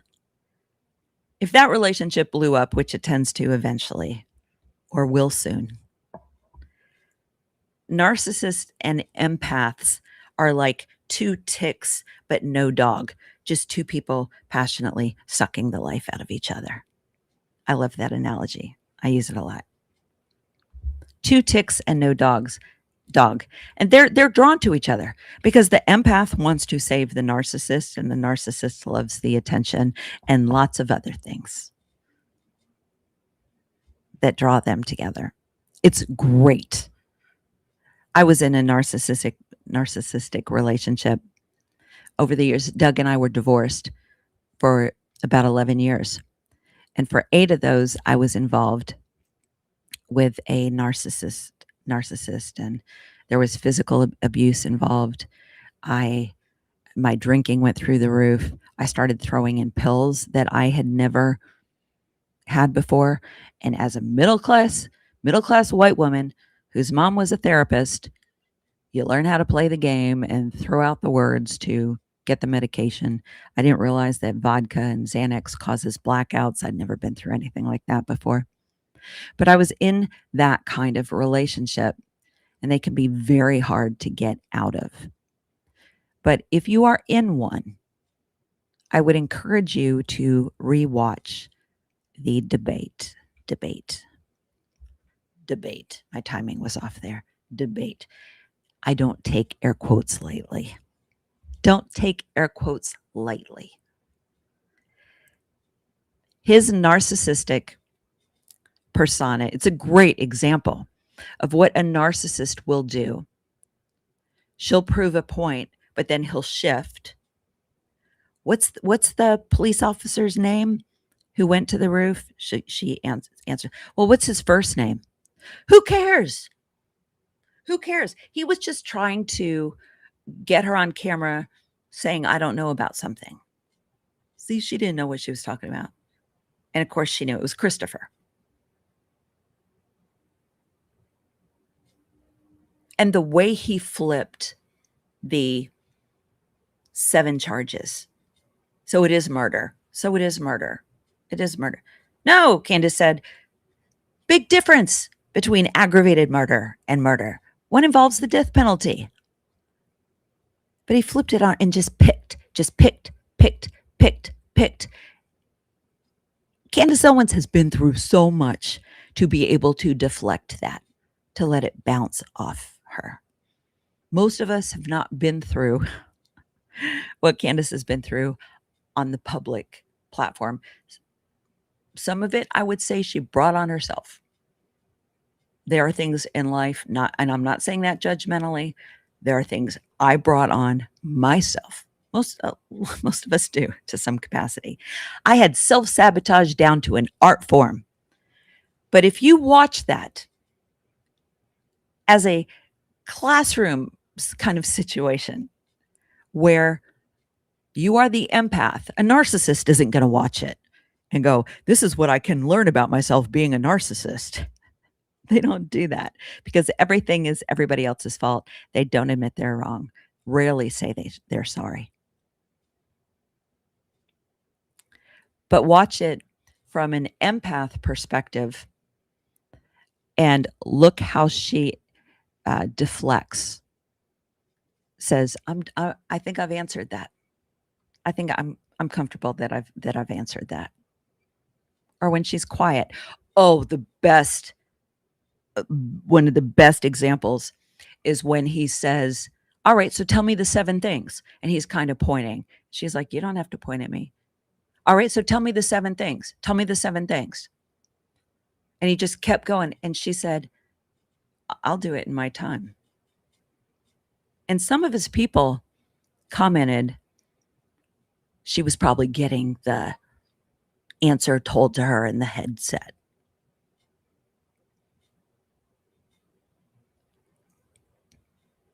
Really? Like she wouldn't know that.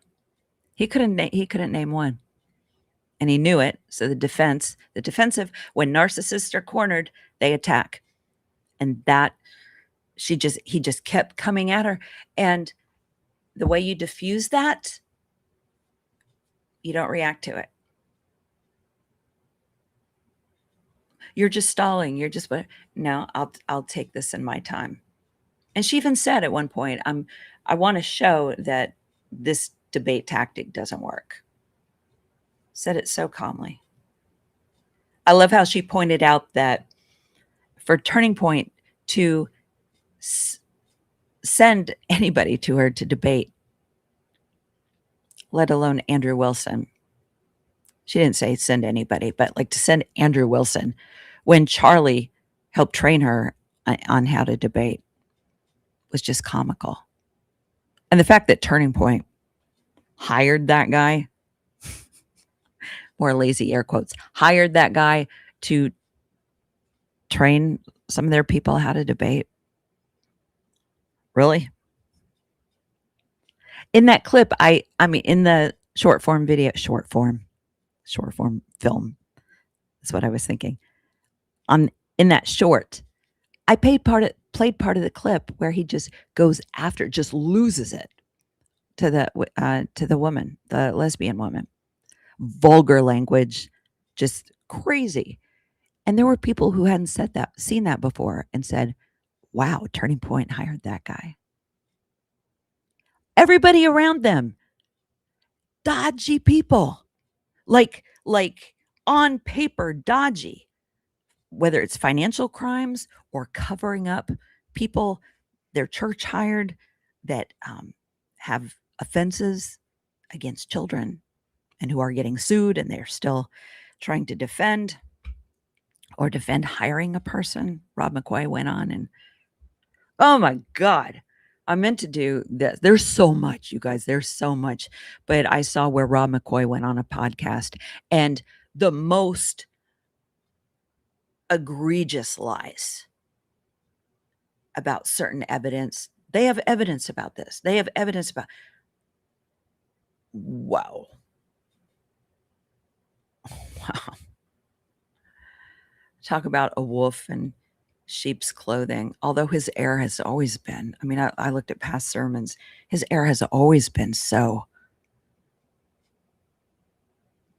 One of the most difficult videos I ever did is him.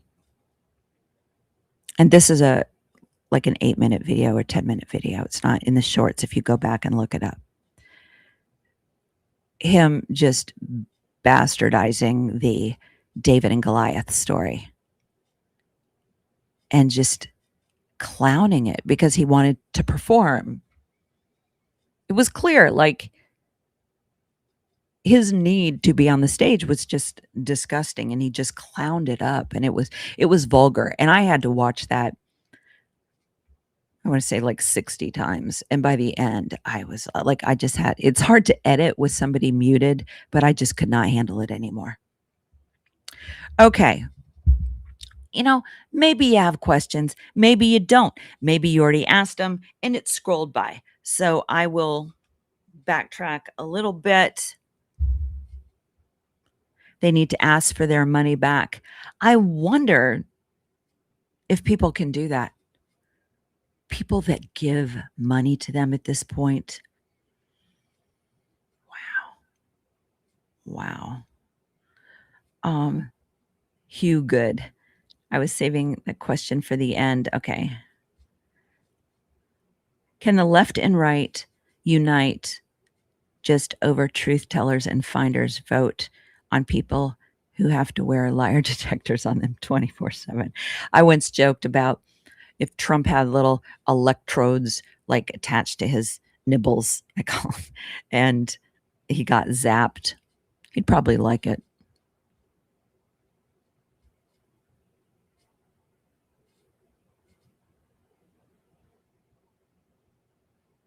Yeah, Kimberly, they were sharing the same earphones, like the same signal, the same, I don't know what it's called, the same frequency or something.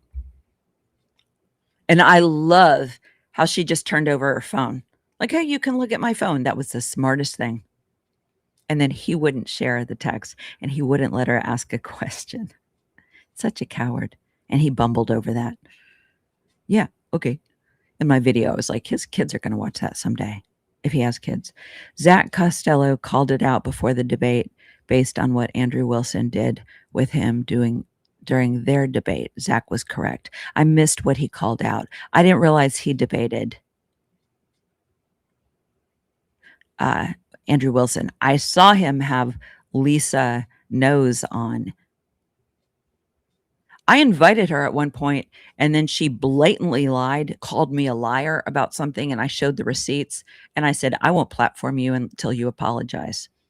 She took down the post, no apology, and still messaged me and said, when would you like to do this? And I was like, are you kidding me? Are you kidding me? And then in the meanwhile, like, I'd watched debates that she did. Does the woman smile? Like, there's no expression in her face at all. The art form comment, I'm reading backwards. My ex was just like Andrew Wilson, even down to the expressions and counting at me. God, Odd triggers me so much I can't watch him. I'll never fully ever be the person I was before that creature. No, you will be better, Elaine. You will be better. You are better. You're out of it, right? You're out of it. Please don't speak that over yourself. If what you're saying is, I'll never fully ever be the person I was before, and you're saying that person before was better, please, I beg you, don't speak that over yourself. Did you happen to hear Barron today? And it was so cool that this came up because I had just told Doug the same thing. I struggle with getting to the gym, and I told Doug, I just need to say, I am a woman who goes to the gym. I do that. It's a priority to me. I make that happen. And Barron was saying the same thing. You speak in first person over yourself. Elaine, I'm better. You are better. But here, let me take my glasses off for, please. You're better. I'm better. Because you got out. However you got out. God had to do some yanking. I didn't wake up one day with an epiphany of, I went back so many times. My kids picked me off the ground, and I freaking went back. My kids saw me with bruises, and I went back. They heard me say I would never go back, and I went back. Because I would tell myself, well, now I understand his childhood. He would breadcrumb me, give me a little more insight into his childhood, and I'd go, oh, okay. I just need to be stronger.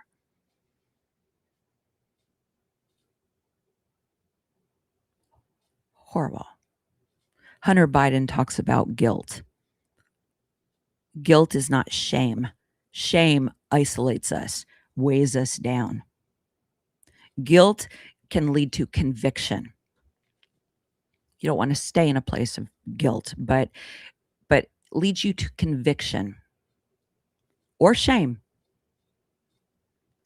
Should is a shame word.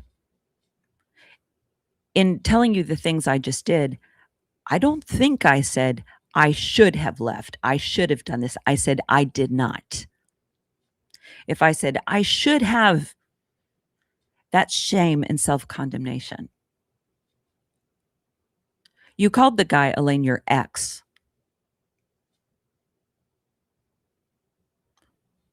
God, the universe loved you enough to get your arse out of it one way or the other. Either gave you the strength to pick up and go or orchestrated events. That's how loved you are by God.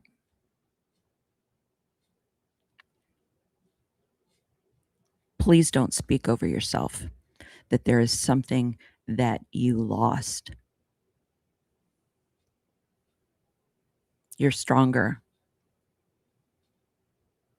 And it's still a way of control. We get used to being controlled. Empaths are used to being controlled and manipulated. So we are used to a certain amount of shame and self-condemnation because you've been programmed. I don't know how long you were in the relationship. Sometimes it doesn't take much to get a little voice implanted in our brain that shames us, because usually they can tell. And I don't think my guy was smart enough to go, here's a strategy I'm going to use against this woman to bring her down. I don't think he was that smart. I just think it was that innate in him. And I don't even condemn him, because there were things, tragic things, abusive things that led him to that place. But just because I understand that doesn't mean I need to stay.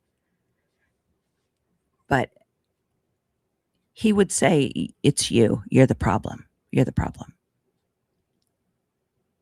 Which was speaking to a voice I already had going in my brain. So when I left, we can get addicted to a certain amount of stress. And when it's not around us, we will create it often for ourselves. we will condemn ourselves because we're not used to the freedom or the grace or kind words being spoken over you. Nothing wrong with listening to a YouTube video. Fall asleep to it. The ones that like speak the beautiful words over yourself. Because you are beautiful, Elaine. You are worth it. And guys, please send her some love right now, a collective love. And I pray that anybody else in the same position, because Elaine is not alone by any means, will receive that and those words as well. Okay.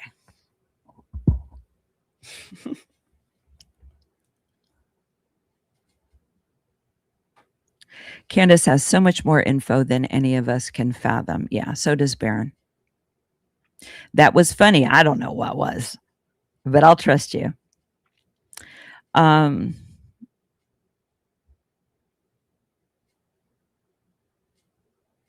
forgot about Free Wilson. When is the premiere? Time to rewatch the trailer. I don't know what that is, and I think you're probably speaking to somebody else, but I'm gonna write that down and at least look it up.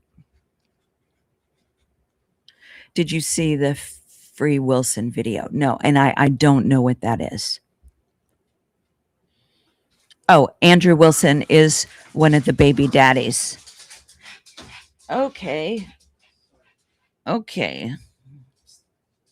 Go back down the other way. You're getting into things that were before you said ask questions. Doug is like, go the other way. Go the other way. I know. I was doing that. I was getting there. Can the left and right unite? Yes. I think the first step is that we stop calling it the left and the right. Those are words that I'm not condemning you. This is a reminder to myself. There's a new tribe. There is a new tribe. I think it would serve the goal well if we focused on look at who is uniting. Look at, oh my God, there are people who have commented, I can't believe I listen to you. I never would have listened to you before. Never. And here we are. And it's a great community. Hold on. Come here. Sorry. Little dog spinning around. It's like, I want you, and then runs away. Okay. Come on. Come on.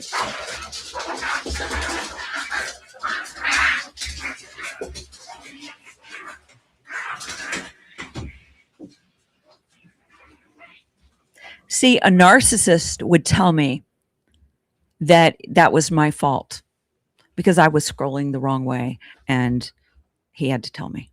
Doug would never do that. He's just, wow. Okay. There is a super chat. Oh my God. The dogs are off the charts. I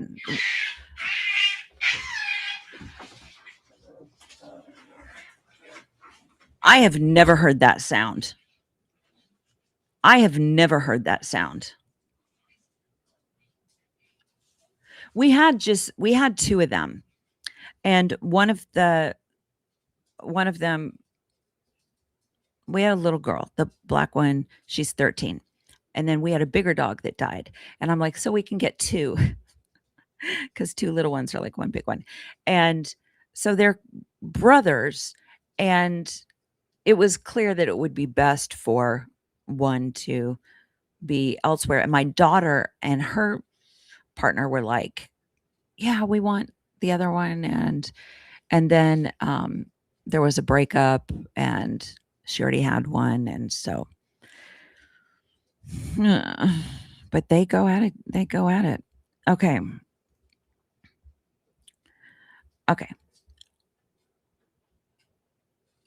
This might be off the wall, but I always wondered what Erica's role was in Romania. Nefarious. Okay. One theory that I have is I know we all go immediately to the trafficking thing. One thing that I go back to is what are we doing? All right. What are we doing? That was the marital we. Because we're getting into time where I need to focus. And do you hear the panting? That's not Doug. That's one of the dogs. When you are in the beauty pageant world, you need a charity.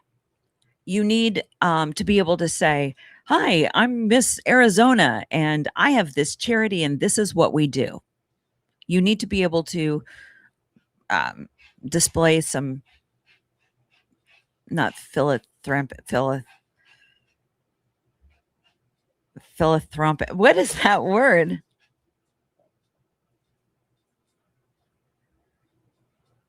That you're involved in a charity.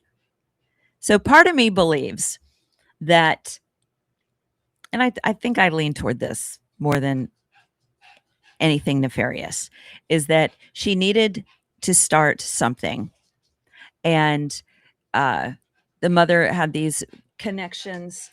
And so they went to those overseas because it sounds more cool to do it overseas. I don't know.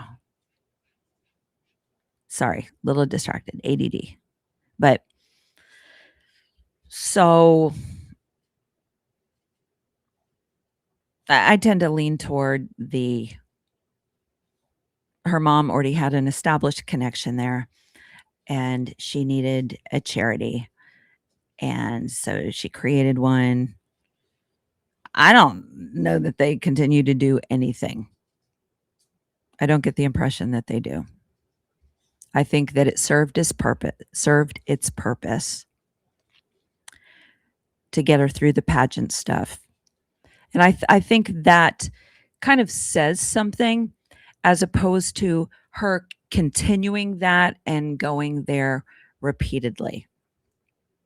I also think that there's a possibility that she was a groomer for Epstein people, and that she connected girls. And that one video, that one audio that went around, boy, it sounds like her, but it's not. I think the woman that it is, even acknowledged that it's her. But Erica didn't have money. She touts the whole boss babe thing. No, it was a lie. The company, the business thing that she said she started, total lie. None of that got going till after she was with Charlie. Tracy Martin even said Erica dragged her feet on it so much that for Erica's birthday, she created the designs and said, "Now get to it. Now get going."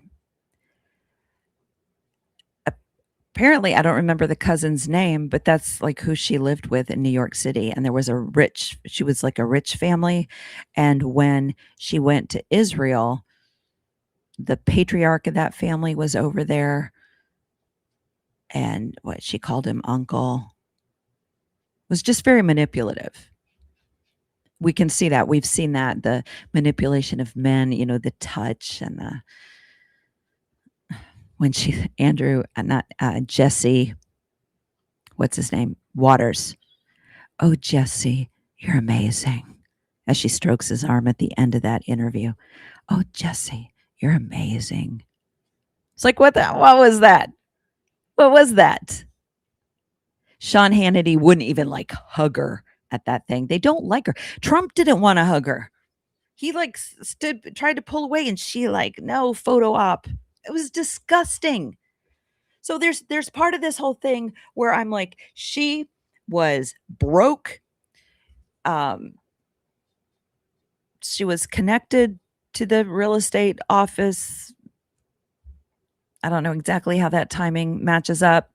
That she was a groomer. What she had going on with that 15-year-old girl in those texts, that was bizarre.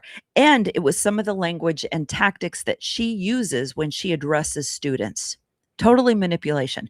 Totally, "We're here. We get you. Other people don't get you, but I do." Same language. "I'm proud of you." Listen to when she says that. I'm proud of you. That's very like you want my approval. And she tells him, I want you to do this. I want you to do that. That's a narcissistic trait because it's not an option in their mind that you won't do what they say. I think there's a lot of damage. Obviously, there's a lot of damage, whether she was programmed or not, that she didn't have money. She's indicated that she watched her mom struggle. She slips at times and has said that. So I've wondered that it's a possibility that that other country who has partnered with Epstein, the foothold they have on her is that she was a groomer and that she helped funnel people in that direction. Just a theory. Just asking questions. My $2 Amazon readers. TPUSA and all their comrades are cuckoo for Cocoa Pops. I'm old enough to know what that is. I don't know if they still use that advertising for that cereal. That's a wild take on the story. He took more liberties with D and G than Hollywood did. I don't know what D and G is. I'm jumping in one of your own conversations. And Doug, I'm okay. I'm getting through it. The day Trump talks about the feel of the fabric on his skin, he's got electrodes on. It's funny. I love how PBD said she had multiple compliments. Any comments on Caroline Levitt being the one to post the Trump adult diaper image when he was walking on stage somewhere? Any truth to this? She did post it. That was her picture. If so, that's awesome revenge for the decoy plane. BS. Did he leave her on the plane? Did he leave Caroline Levitt on the plane? The decoy plane? Shut up. Did Donald Trump take Natalie Harp with him and leave pregnant Caroline Levitt on the plane? Somebody tell me that. If so, I'm doing that video today. How's the scrapbooking going? So close. One of my daughters said she didn't want any more scrapbooks, which broke my heart because I was so close to having her final 2 done. And so the younger sister, I'm like, okay, there are 3 more coming her way. And so I'm so close to having them all done, but I'm going to send them all at once. So how is my son in Japan? He ran out of money. And we're not sending him more. So he's going to figure that out. I told him like he should. There's that word. Should is a shame word. If I said that to him, you should do this, he feels less than because I'm expressing like disappointment inadvertently. You should do this. I thought it would be cool if he had, like on his social media, just did surviving Japan being broke. He does have a friend there that he's staying with. So I'm not sure what his plan is right now. Thank you to the person who donated once for a room for him when he first got there. People were asking for their money back right after. Yes. And that is when they agreed to talk to Candace Owens. I remember that vividly because they would not talk to her. And then she started saying people should get their money back. And then they said, we'll talk. Do you remember that? I do. Oh, we have a P.O. box now because people say sometimes they want to send me stuff, and we have a P.O. box. Doug, if you can hear this, would you put that in the comments? How are my eyes? Boy, it has been a humbling thing. Like, I have no eye makeup on. So the lips are kind of distract by that. We still have a few more of these lipsticks on the website, by the way. Not many, but a few. And then that's it, because they don't make this anymore. What was the question? My eye. Like, to not wear any makeup. Because if I do even once for like 2 or maybe 3 days, it's really aggravated. Yeah, it's aggravated. The medicine that I need for it is $3,000, like $2,900. So they're trying to work it out with the insurance. But in the meanwhile, I have figured out that tea tree oil helps and probably would cure it in and of itself. Thank you for asking. Kimberly agrees. Elaine, you are stronger than your old version. Every day we survive. We do. Andrew is the closest person I've ever seen to the true definition of narcissist. But if you've been watching Erica, textbook. Thank you for the super chat. I try to scroll these and it gets a little messed up. It's amazing how indigent TPUSA is about people questioning the murder of Charlie when, if it were not for their stupidity in the aftermath, we'd only be questioning about 1/10 of the case. I do think at one point the snowball would be rolling. But if she would have gone off the grid for even 6 months, maybe 3 months, we would have moved on. I didn't care. I didn't care. My friend, my ex's wife, was the one who texted me that Charlie Kirk had died, just because she knew it was a big world event, not that she thought I was really connected. And my immediate thought was concerned about his wife. And I think I asked if she had young children or he had children. And she said, yeah, they were young. And so I was concerned for them. And so when I saw Erica was going to do what she was, the level of her involvement, I felt bad for the kids because they lost basically both parents. And then at that memorial, I thought the administration is manipulating her, using this vulnerable widow. But I was never like, oh my God, they killed Charlie. Like that just what I wasn't plugged in to him, in that capacity at all. And like I said, I didn't agree with a significant amount, but it caught my attention when he started speaking out against that country and demanding essentially the Epstein files that at the AmFest the year before with Megyn Kelly. And then Trump got him on the phone and was like, stop it. And then Charlie came out and said, I'm going to trust the administration with this. But he didn't back down on the Israel thing. But people who go against the system, that gets my attention. Because whether I agree with them or not, I respect that. But yeah, and they're doing a textbook narcissistic tactic that it's our fault, that we're demonic for asking. It just makes them look so guilty. Mine won't hit me. Good. I'm a sturdy female veteran, but I've been beaten down by words. I have PTSD with major depression. I'm an extreme empath. Every day I speak positive affirmations for myself. Why do you stay?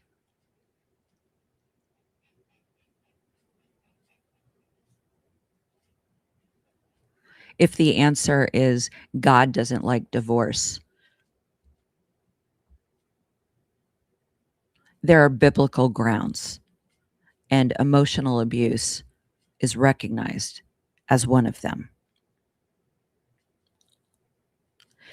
If your partner is aware that you struggle with PTSD and major depression and treats you that way,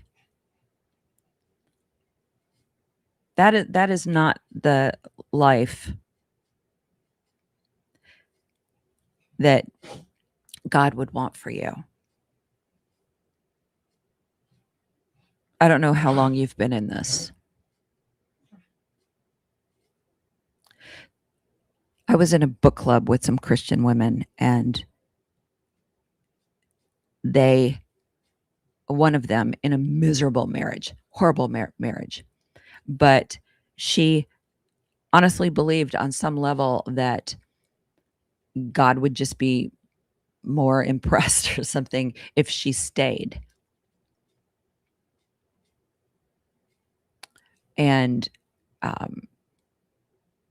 sometimes when there are children involved, it will teach the men, the young boys, the men, certain patterns, and it will teach girls the same.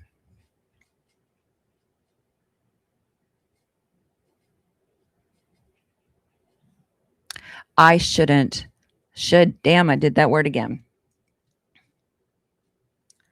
Our partners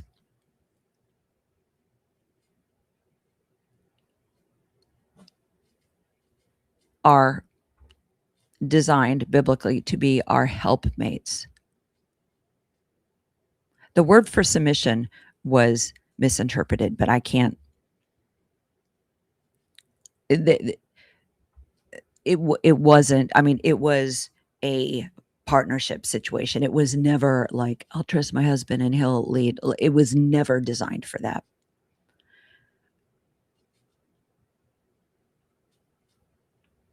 But the whole two tick, no dog analogy, the narcissist feeds on the empath and then eventually just resents the fact that there's nothing left to feed on.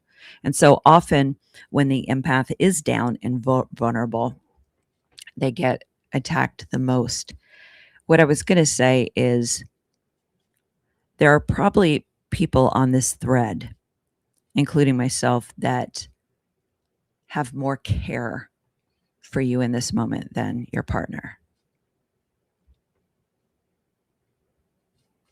And you know how we've said, why do we care more about what happened to Charlie than Erica?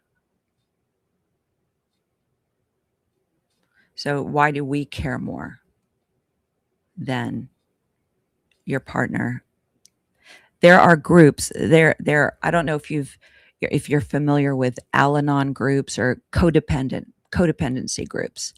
It's like a 12-step program, but it is designed, like for people that are in these kind of relationships. And it's not like maybe the answer isn't leaving, but you'll know when you talk to kindred spirits and listen to their stories. You'll know. Thank you for sharing that. That was brave.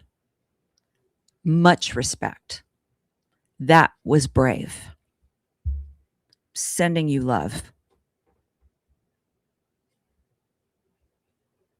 Laying down our life for the sake of the gospel does not mean killing ourselves emotionally.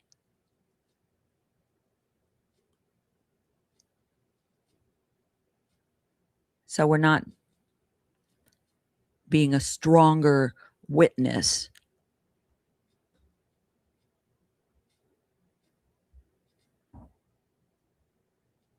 by staying in certain situations. I'm still with my narcissist, Amanda, but plot twist, he lost his foot and is dependent upon me. Well, that could be dangerous.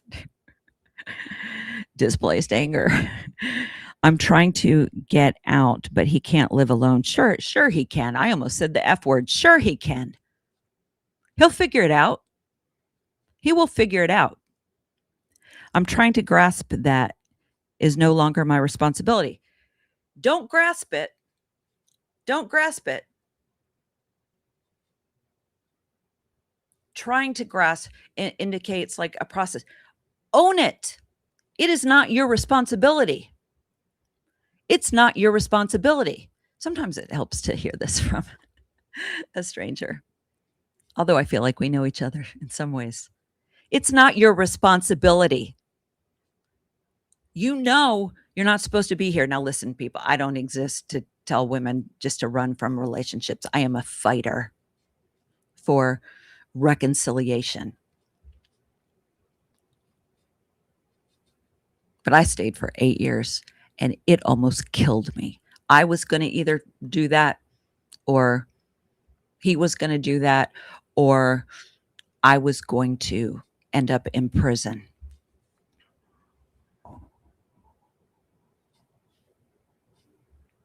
Trying to get out. You already know,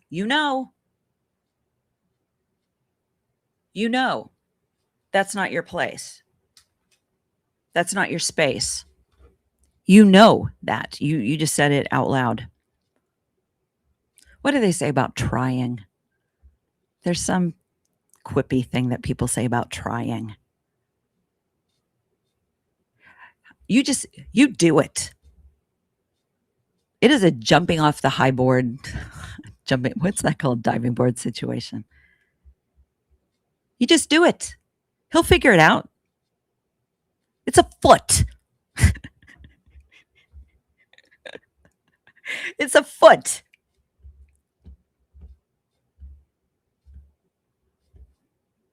And I'm sorry for his loss. He will figure it out, but not if you know eventually, if you know, let's say you stuck with the eventually because you're trying to grasp it. You're not doing him any favors. See, that relationship that I was in for 8 years, it was hellfire for the both of us. But he found somebody that it's a slightly better situation. It's better.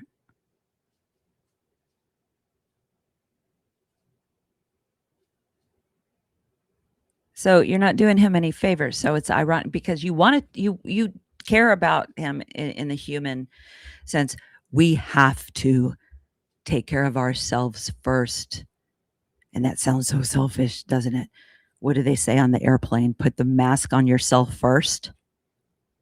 Are you kidding me? I'm going to put it on my kids first. Not if you're passed out.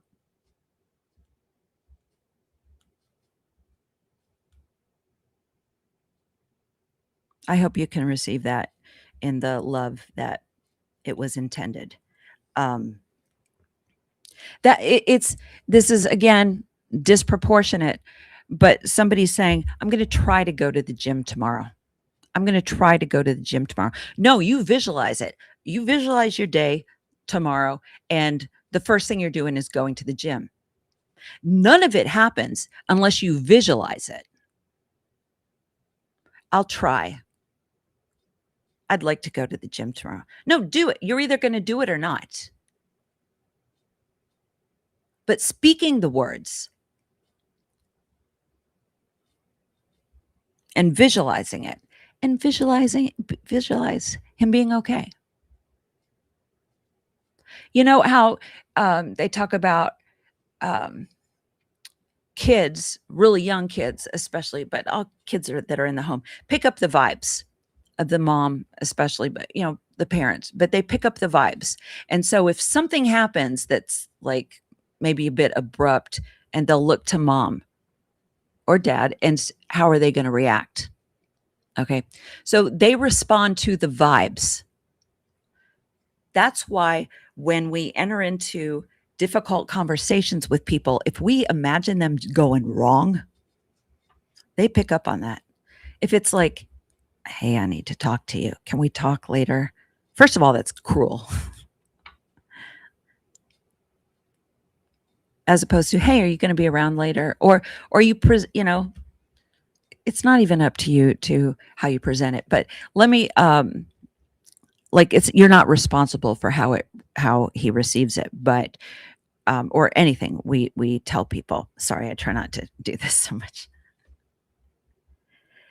We also need to remember we don't need to explain ourselves.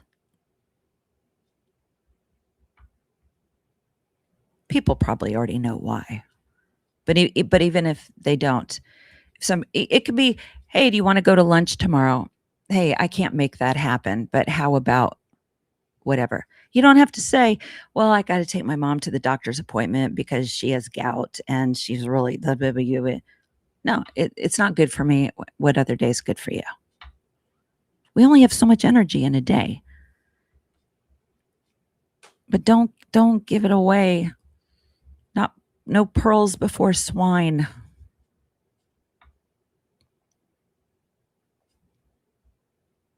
All right.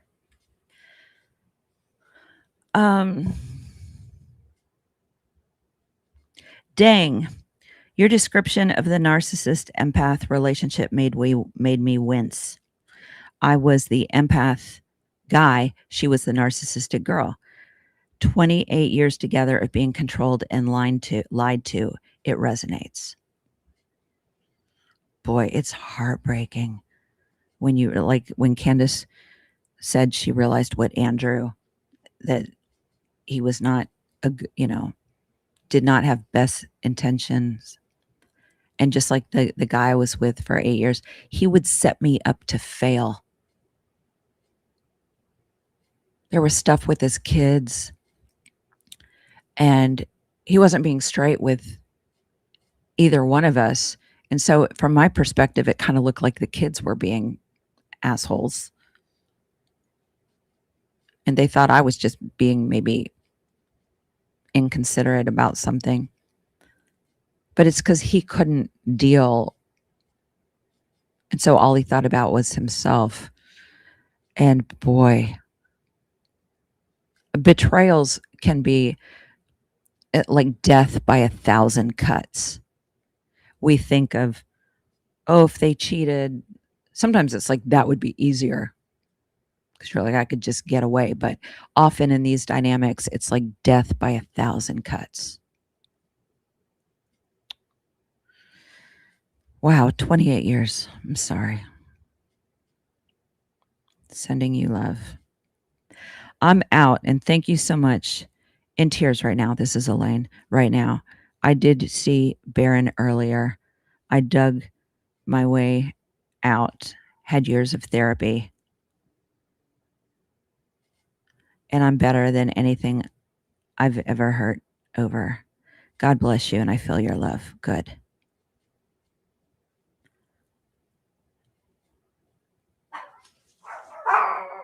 No.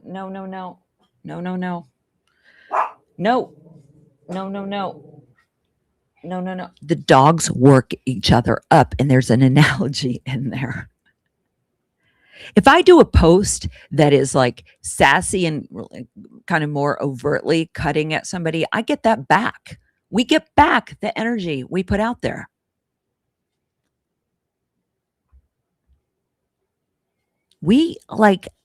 It's affirming to me when I see so many amazing people in this group, because I'm like, hey, that's a good thing. But you see the people that like Andrew Wilson's thing, and these people are just dark.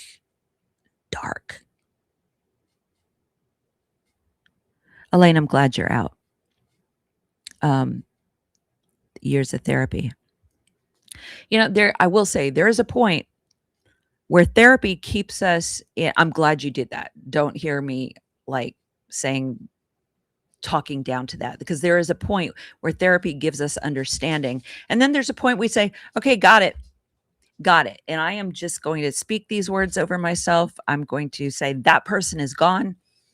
2 Corinthians 5:16-17. If the Bible speaks to you, says the old is gone, the new has come. And it says, if anyone is in Christ, the old is gone, the new has come. But it's not just a salvation moment. Mercies are new every morning, every moment to moment by moment. And the Bible's not the only book that says that. The parts in the Bible that resonate with me the most are the same things that are in Buddhism or or in the Quran or other things. I think it's okay. It's okay to think outside the box. I heard somebody say earlier that the country that's that it's the most racist people group, that it entitles them to do the things they're doing because they're racist. They know God loves them the most, and they know. How are evangelicals not different? How are they different than that? We're not genocide. The church has committed emotional genocide since its inception. Shame and condemnation, gonna burn.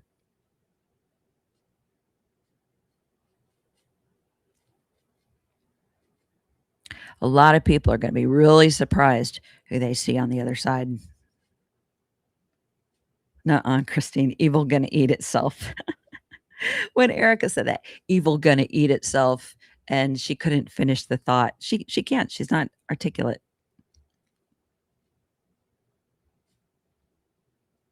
Waxing gibbous wish. I don't know what that means. You red lipstick, iconic. Thank you. I need to do a mug. Candace has a mug with her face on it. I'll do a lipstick one. And maybe it just says Doug, Doug, Doug, or the Doug mug should be it separate. Free Wilson is a video someone made about Andrew Wilson and his wife. I've seen that. That's funny. Eileen, you are getting the love from the backwoods of northern Michigan. We all love you. And you can get out of it. Thank you for letting us know you did. I did with 3 kids and did great being a single mom. Now I am a great grand. Wow. Dog chaos. Sure. Laugh at my pain. I'm not left or right. I'm just an American. After I don't know what that word is. The universe brought me a cat. Did it just show up? I want a raccoon. Not really. Bless you and thank you. I feel like I've just been given the words and feeling to heal another piece. I'm so grateful. You know what? You're healed. Be healed. Even that's manipulative. When those pastors do that, be healed. Like they have the power to. It's different than going, you are healed. You are healed. I thought there was a cat in the mix of those dogs. I know what was that sound. I've never heard them do that sound.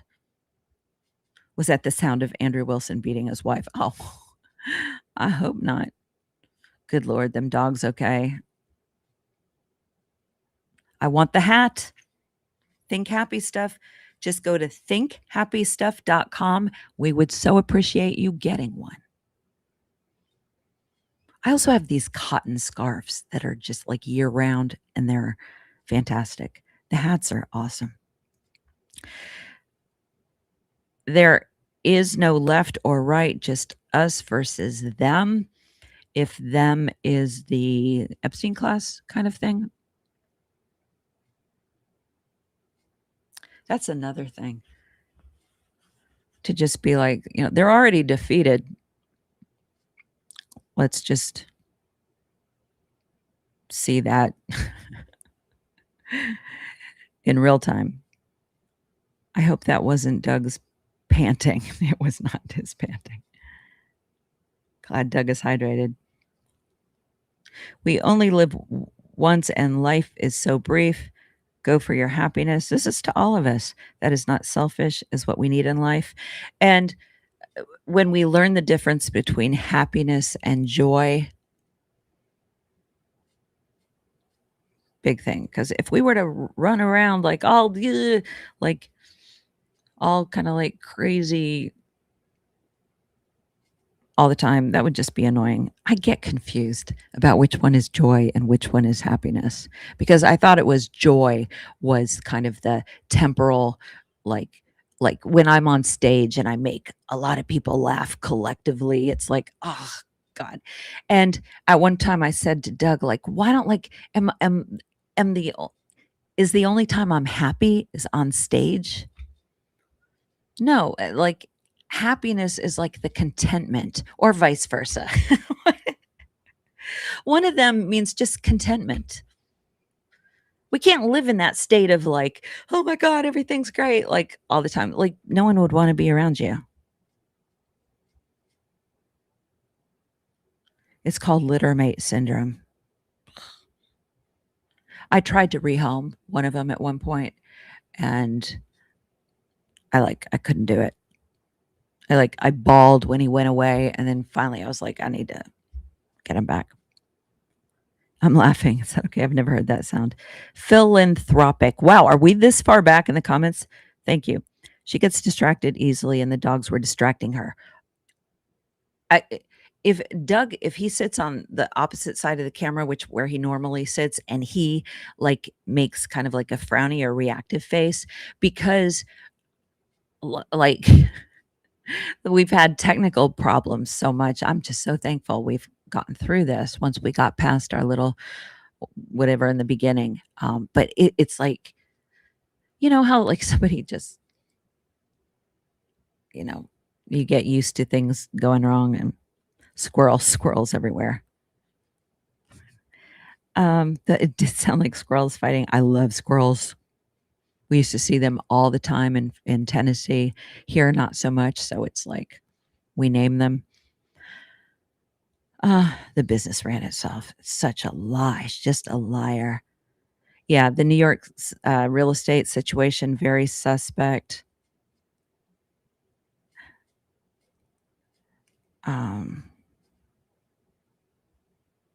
Yeah, the touching, so manipulative.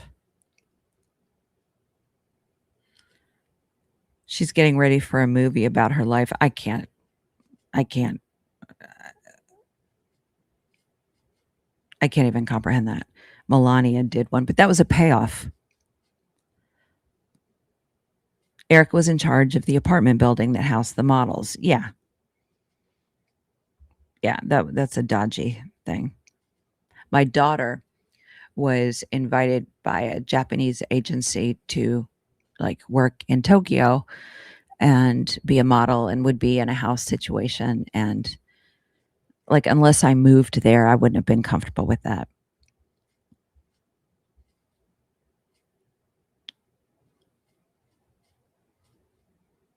Yeah, the fact that Erica left on her Instagram some of the really sexual stuff that she did.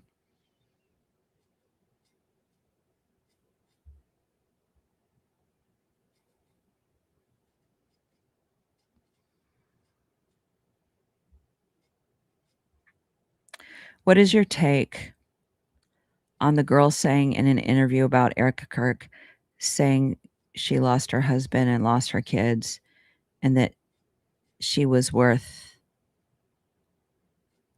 her, then backpedaled the next day?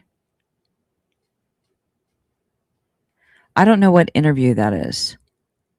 I saw the podcast, where she's talking to Charlie and said that she lost some friends, and I think she said family or whatever, over her faith stuff or political stances. But a girl said in an interview that Erica said she lost her husband and lost her kids, and that she was worth. I'm not sure I'm following, and I really do want to understand.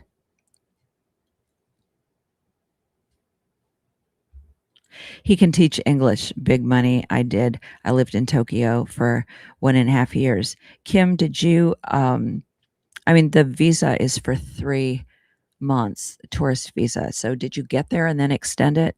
He did mention something about that. Did he leave her? Wow. I had only heard it from the comedian Caitlin, so I wasn't sure. I have not seen definitive energy. I mean,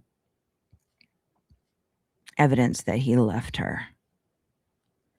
Am I echoing again? I don't hear the echo. Girlfriend, you did not need makeup. Tea tree oil is great. I put some amazing products in the YouTube store. Where's the other one? Okay. I used to like get really bummed, and I'm talking about for a couple decades, that when your feet get older and the the bottom of your toes aren't really rounded anymore. Maybe it's just me, but they're kind of pointed and kind of callous underneath. And I just like, I mean, on the outside of the toes, it's just like, it just bummed me out. And I would put lotion on it, bummed me out. And then somewhere I learned about this urea cream. Once a week, they're not like sponsoring me or anything, but once a week I put this on, and then I put like saran wrap around it, keep it on for like 45 minutes. Perfect. I need to do it on my elbows too. Perfect. I tagged it in my store. There are different percentages.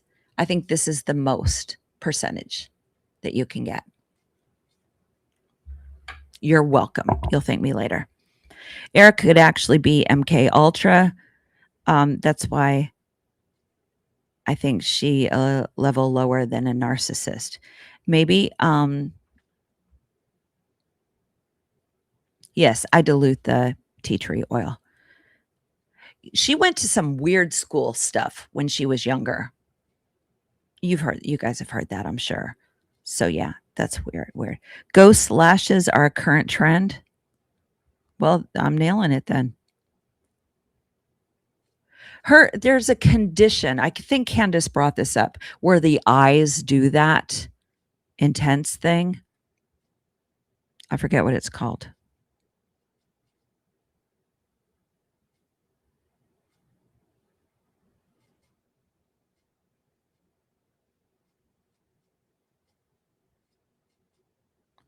The silver, I don't know how to say that. The colloidal silver. I tried that. Some people were like, don't, because of the metal in it. I tried it. It didn't do anything, but the castor oil with the tea tree is supposed to help. And yes, I have the tea tree oil wipes, and I tagged those in my store. I would recommend them for everybody, especially as you age, the little creatures multiply.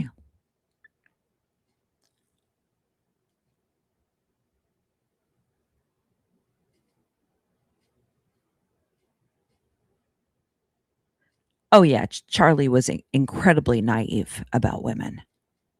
She knew how to play him. The first thing he said about her in introducing her, describing her, was that she's beautiful. Guys, if you want to impress a woman, don't lead with that.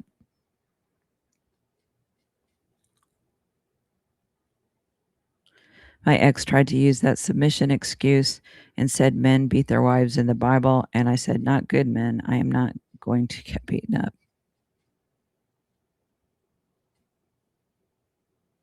For a man to even have that thought is horrifying.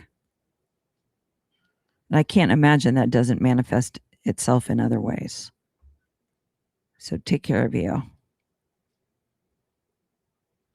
I was naive like Charlie, but went with Jesus when in doubt.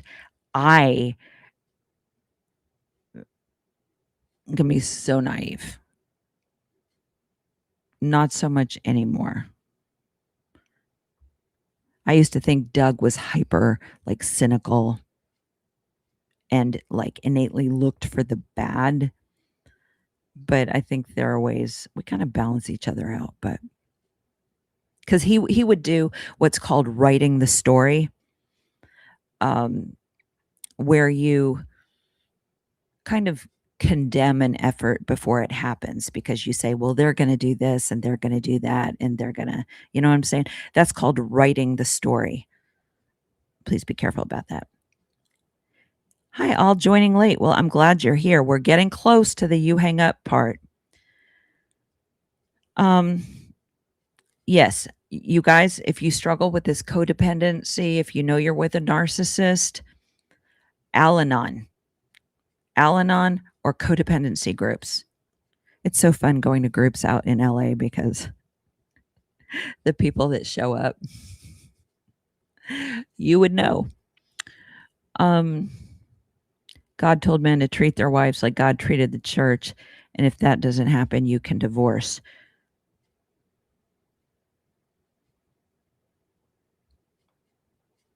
A lot of that stuff, when you break it down to the original Greek and Hebrew, is it gets whatever. But yeah, emotional abuse counts. Al-Anon, great if honest about who all is messed up about what. I'm sorry, Richard. I'm not following that.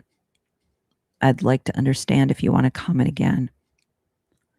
But yeah, those groups work if you are honest. And a lot of times you got to learn how to be honest. If it or learn how to it's like a stray beaten dog entering a safe place. It takes a little while for some people. There's nothing wrong with that. Not, you know, and being honest is obviously like a choice. Like you don't like necessarily go in there lying. Shouldn't go in there. Shouldn't. That was the third. Sometimes it's just good to go in and listen. When men are abusive, they only get worse. Same with women, especially if you let them get away with it. We teach people how to treat us. Anybody, our kids, friends, anybody. If somebody's late and you're really bugged by it, but you're like, oh, it's okay. If somebody says, you want to go eat, where do you want to go? And you're like, I don't care. I mean, sometimes you really don't care, but if you're always like that, then your opinion won't matter.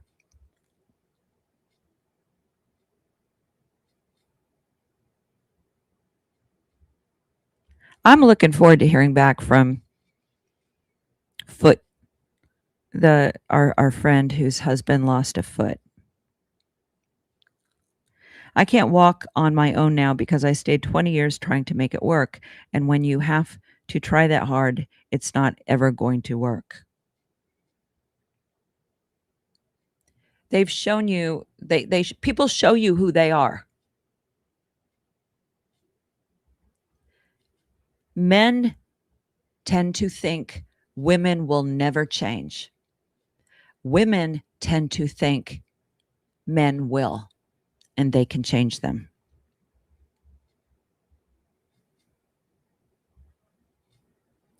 One going with God might make it, while two together guaranteed. Eve's punishment was to submit her soul to the responsibility of her husband. Why? No, she. Oh, let me finish the comment. His was to take it and treasure it. He effed up. He was there. He was there. Why? It's all on her. I'm sorry. I'm not like laughing at you. But this has been taught. And this leads into the whole self-condemnation of women because part of us think, well, we deserved it because Eve did it, and women are cursed to whatever because Eve did this thing.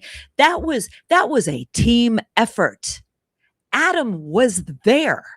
If taking that text literally for a moment, Adam was there. But Eve gets the blame.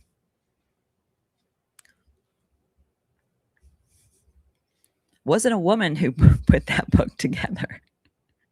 Eve's punishment was to submit her soul, not her soul, to the responsibility of her husband. His was to take it and treasure it. So he wasn't getting punished at all. Boy, that's that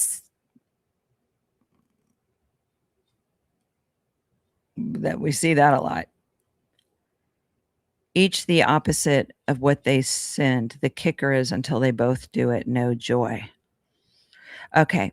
That is what I refer to as the you complete me theology. And I appreciate you bringing this up. This is great. And nobody has brought this up. This idea that until the other gets it, you're not fulfilled or complete either. That's the biggest misnomer in any relationship. It is one of the biggest disservices of that Jerry Maguire movie, You Complete Me. You have got to, is God not enough? See, the foundation of that is just, is a single person not complete until they're married? Because God fills those void. Or, when a person comes to fully understand who they are. So it's a person then that partners with you through life. Now, like I said earlier, there's things I learned from Doug, and there's things he learns from me, and iron sharpens iron. And there are times I trust his discernment more. There are times he trusts mine. But we are complete in and of ourselves. We were married for 19 years. In that time, it was the you complete me, or thought it should be. And so when he didn't complete me, I thought there's something wrong with him, and vice versa. We also inadvertently, in my opinion, tried to make each other's Jesuses. Like, how did you not know? I was upset. How did you not know?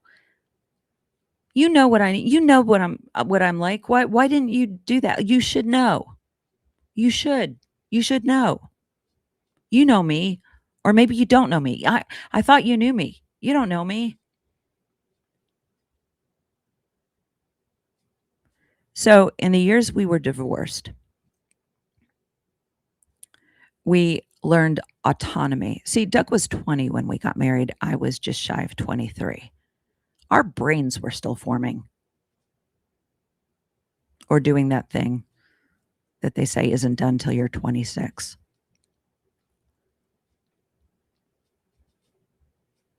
So in that time apart, we developed our own autonomy. So when we got back together, and I had a comedy show, like at the Comedy Store, and after the show, I'm social and I'm engaging. I tend to think I'm funnier after the show. And Doug would just sit in the corner and be content. The first time around, I would resent him because we're supposed to be social.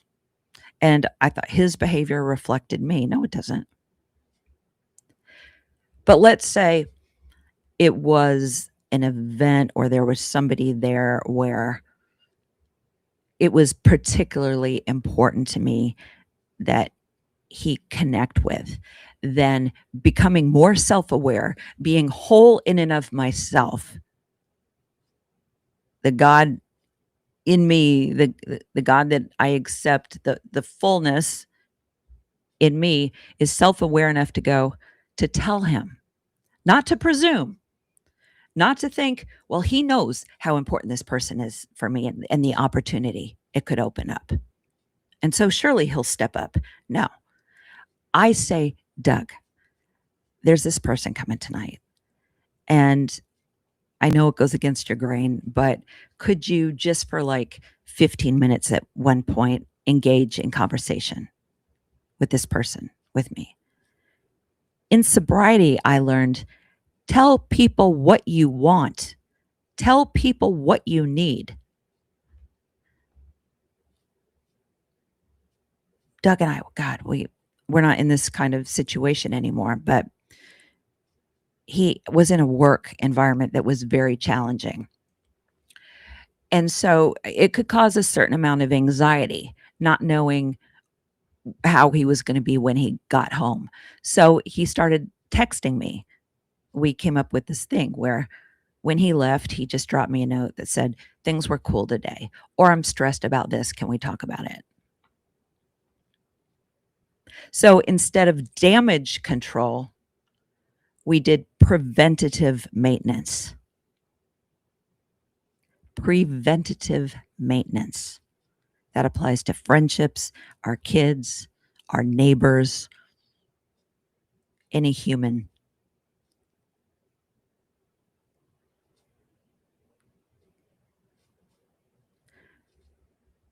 So that wholeness that we have in and of ourselves, with God's help, it takes away the weight of, well, you should know this. And I'm miserable because you're miserable. I'm not saying that that's what you were saying exactly. That's just where I'm going with it. I can't be happy if he does this.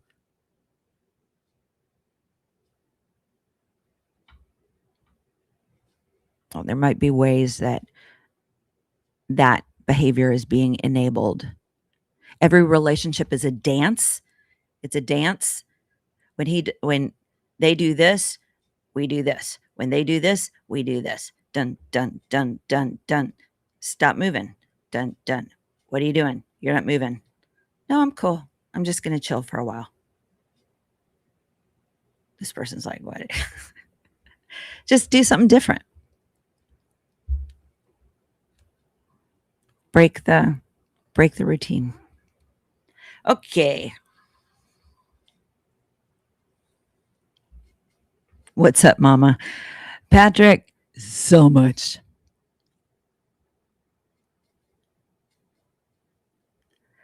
The let them, but also let me. Lady has a good idea. The let me part, I would push back on. Let them. Also, in a way, it's more like they are. But I know what she's saying. I'm wordsmithing. But also, let me is giving somebody else the power. Like, I need you to free me up to do this. Know what I'm saying? It's very subtle, but words matter.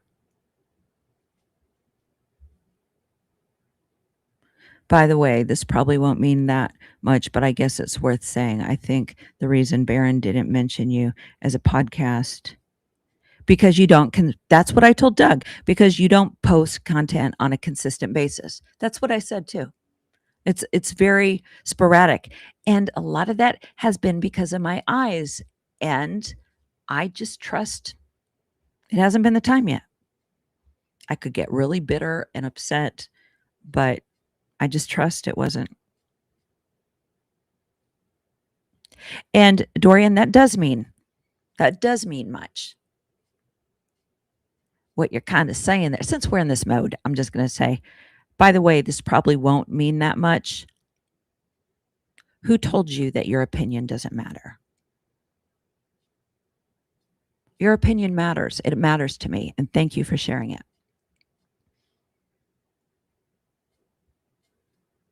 Your opinion matters.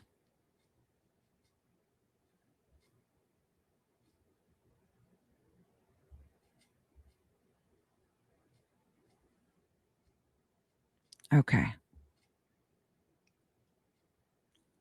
Young parents need to grow through their troubles. Many do not grow. Jordan Peterson, aim at a target. Even if you posted a 30-minute form video 3 times a week, every week, I believe you would increase your subscribers on YouTube substantially. and would get a lot more shout outs from other creators. I've been so blessed by Coach and Lionel, and Baron's even done it. And Bays and like Alley Files. Um, so been so fortunate for doing this. So not very long, not very long. So I'm so blessed. But I hear you. Yeah. And again, like if you go back, I don't know how long it was, but I was like, my intent is to do this. Like I've said a couple times, like, we're going to do this every day. And then my freaking eyes flare up. So I guess like I've embraced at this point, like just not, wearing eye makeup. So, so yeah, I hear you. And that because Jimmy Dore does that, doesn't he? Like he's not even going live. He's just going on and just talking about something. See, I get it in my head that I need to do these quick, quippy edits, but I can do those as shorts. Still kind of figuring out. My stepchildren purposely betrayed me for their reasons, while my wife accidentally did so, but has joined me with Jesus, and we prevailed against the evils of SA. Boy, the freedom when those bonds are broken. Love you back. Love you back. I see the Michelle. So should I just call you Michelle? At any point in time, most people are on the wrong path. Richard, I feel bad because I feel like I'm going to push back on this one too. Because if God is sovereign and omniscient and omnipresent and faithful and all those things, are we really like on a wrong path? That's where Doug would jump in, the whole free will thing. My school of thought tends to be, God is going to get you, or the universe, whatever, is going to get you from point 1 to point 2. Now, and that's inevitable. That is going to happen. Now, we might go like in our rebellion or whatever, like 1A, 1B, 1C, like go these different routes. It could be rarely is it just a boom, like a direct line, like boom there. It tends to be a, okay, and then crash. And then, okay, I got it a little more. And then crash. And then up and down, or down, down, and then up. But I would argue, and I know, Richard, you can handle this. You can handle this honest conversation, is that there's not a wrong path, but we might take a misstep. I was going to say wrong step, but a misstep. So we are on the right path, but we might stumble and take a misstep. That's not bad. Somebody should write that down. AA helped me survive while Jesus helped me overcome. That's part of the step work, is what is your higher power? Thank you for to the machine. My mom described witnessing me leave like watching me cut my foot off 1 inch at a time. What? Watching you leave, what, like just move out of the house? Go to college?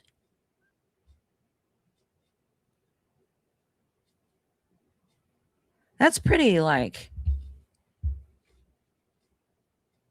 manipulative, if that's what she's saying, like that you just going on in life, and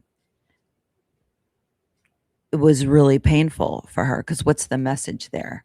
You pursuing your life hurts me. Take the best part of human and the best part of nature. Take the best part of child and the best part of adult. A dear friend said to me, when are you going to stop letting his words determine your self-worth? Magic words at the right time. Sadly, the church is the biggest enemy of Christ followers. I'd say Christians are. But yeah, it's enabled by a structure we would call the church. Jesus warned of and added rules and regulations. Oh, Jesus warned of the added rules and regulations and traditions of man, also corruptions of organized religion. Yes. Cabal has infiltrated all facets of society, including church. I was going to say, like, cabal is just kind of an exaggerated, darker nature. Like,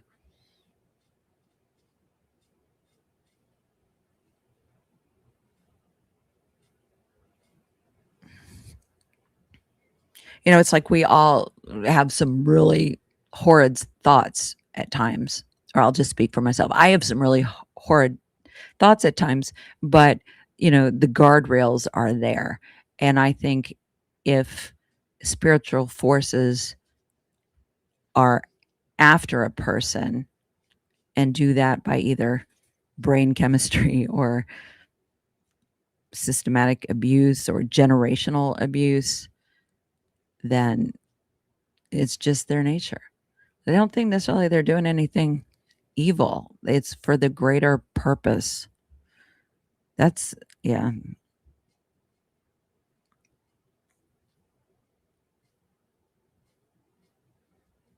Yeah. Honey butter. Hello, baby. Bye bye.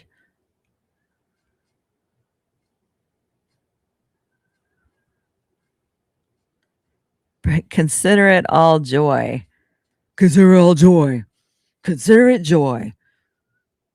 She's the most angry person. Wife and I finished helping our grandchildren and now need not mess with our children. Boy, it doesn't end.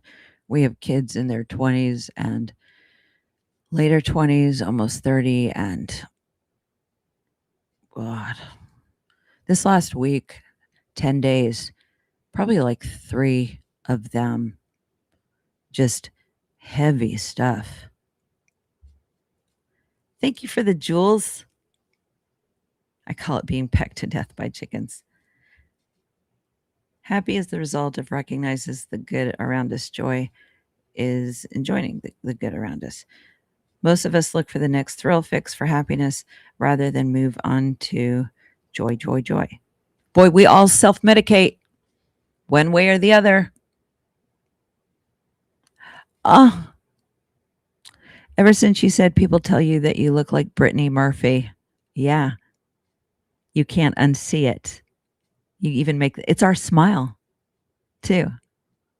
Yeah, you can't unsee it. The whole Brittany Murphy thing, if she would have stayed around and aged. And I miss the IBM electric keyboard. My dad worked for IBM, and I remember when he brought a keyboard, the electric typewriter.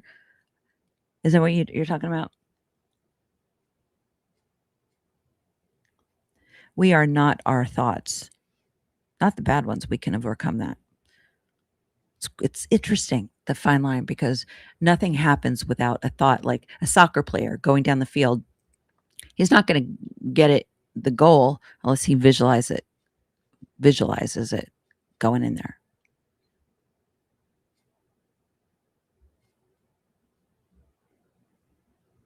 She said she lost her husband and kids. All right, I'm going to find that. All right, you guys, I am crashing out.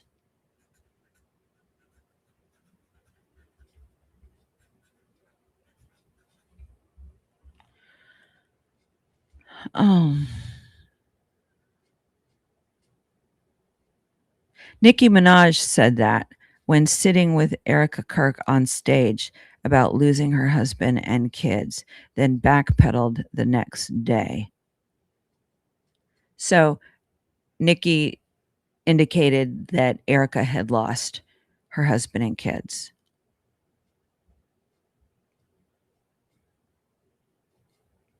This has been a great live stream.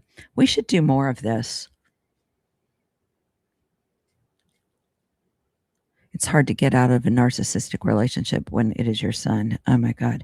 Every call and text makes you sick to your stomach. The lies, the accusations, the name calling, and gaslighting is unbearable. We have had to block children. We've had to block children. And I also had to say no to after being treated like shit, which, I understand their abuse. But again, because we understand it doesn't mean we have to accept theirs. And somebody said, you can't be needy and nasty. And we were in a situation where someone was being nasty, yet still needy. And we painfully had to come to a place where we said no about something. And we've been cut off since by 2. Urea is amazing for you. Oh, were we that far back? What's your favorite scented oil that I wear daily? I don't wear anything daily. I like peppermint the best. I'm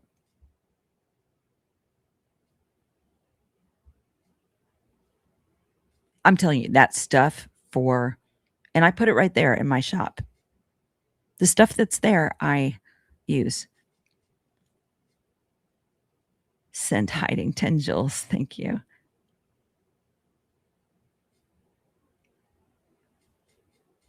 Hi, Canadian Squatch girl. I'm so glad you're here. Dolly's brother died on July 23rd. Now, she's got 11 siblings. I don't know where she was in the birth order. Light snow and thunder here. God, I miss thunder and rain. Sometimes I'll fall asleep to it. Our winters here in Southern California is like rain. First, I like how you think, but me thinks there's other things for your perspective than Erica. She's going to implode eventually. Oh, yeah. With that town hall, that CBS town hall, that was a breakdown. We saw a breakdown in real time. And even then, I'm like, who's caring for this woman? That was whoa, like crazy, like clinically crazy during that interview.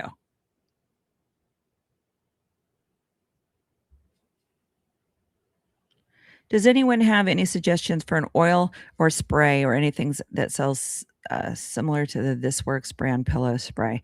I think I listed one. I don't know if it's technically a pillow spray. Thank you for the jewels. Hello, Oregon.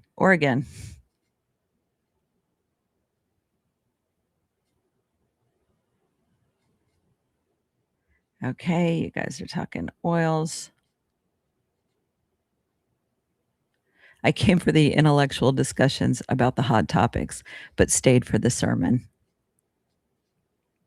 I thought about like on Sundays, like doing something like, but see, you can't box me in on some stuff. Doug is much more traditional, but that's relative. That's relative.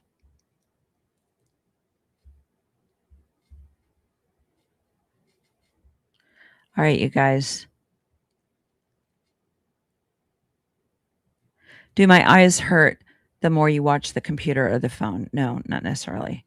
It's, you guys, on my phone working, like I do the editing and stuff on my phone.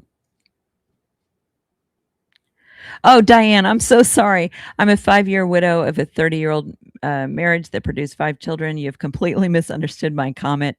You guys, Diane, God is good though. That was good stuff. So, so thank you for your comment. And as someone who does not like to be misunderstood myself, I apologize for that feeling, for causing that feeling. I trust that the conversation went the way it was supposed to go. Not that I don't want you to feel heard. Losing soul ties is important. Reframing them, reframing, reframing. I can't go into all that right now. I don't have any family or friends. Well, you do here. I don't have independent financial means. I understand. I do have a relationship with God, live on many acres of his land, and I have most everything I need. Boy, land, that is a gift. There's, limited supply of that.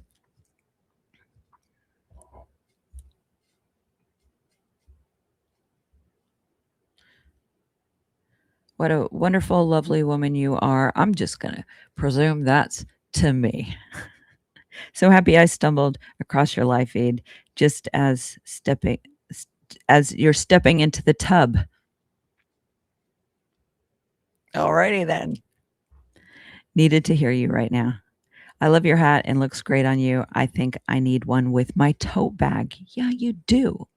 And thanks for bringing that up. ThinkHappyStuff.com.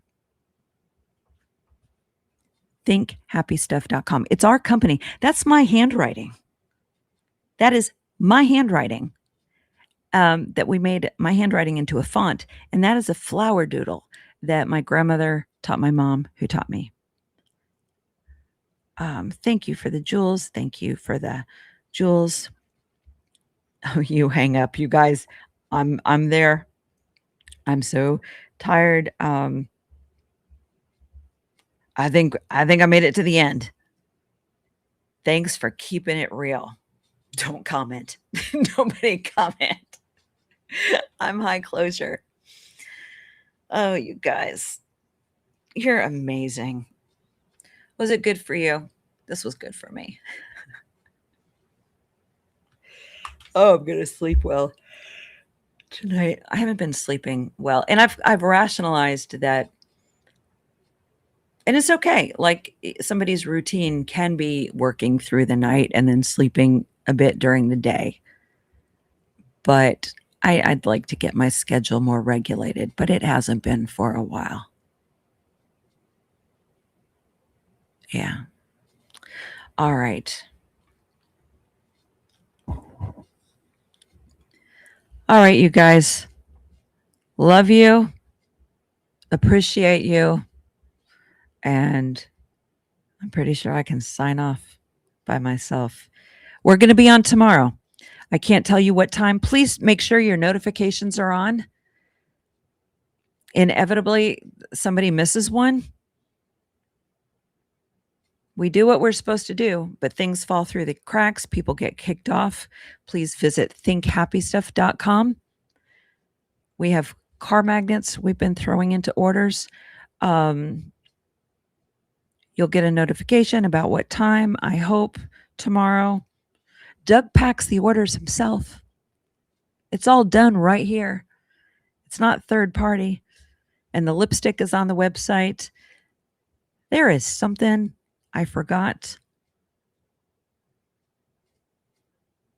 You guys are amazing. I hope you're connecting even outside this group. All right. Love you guys.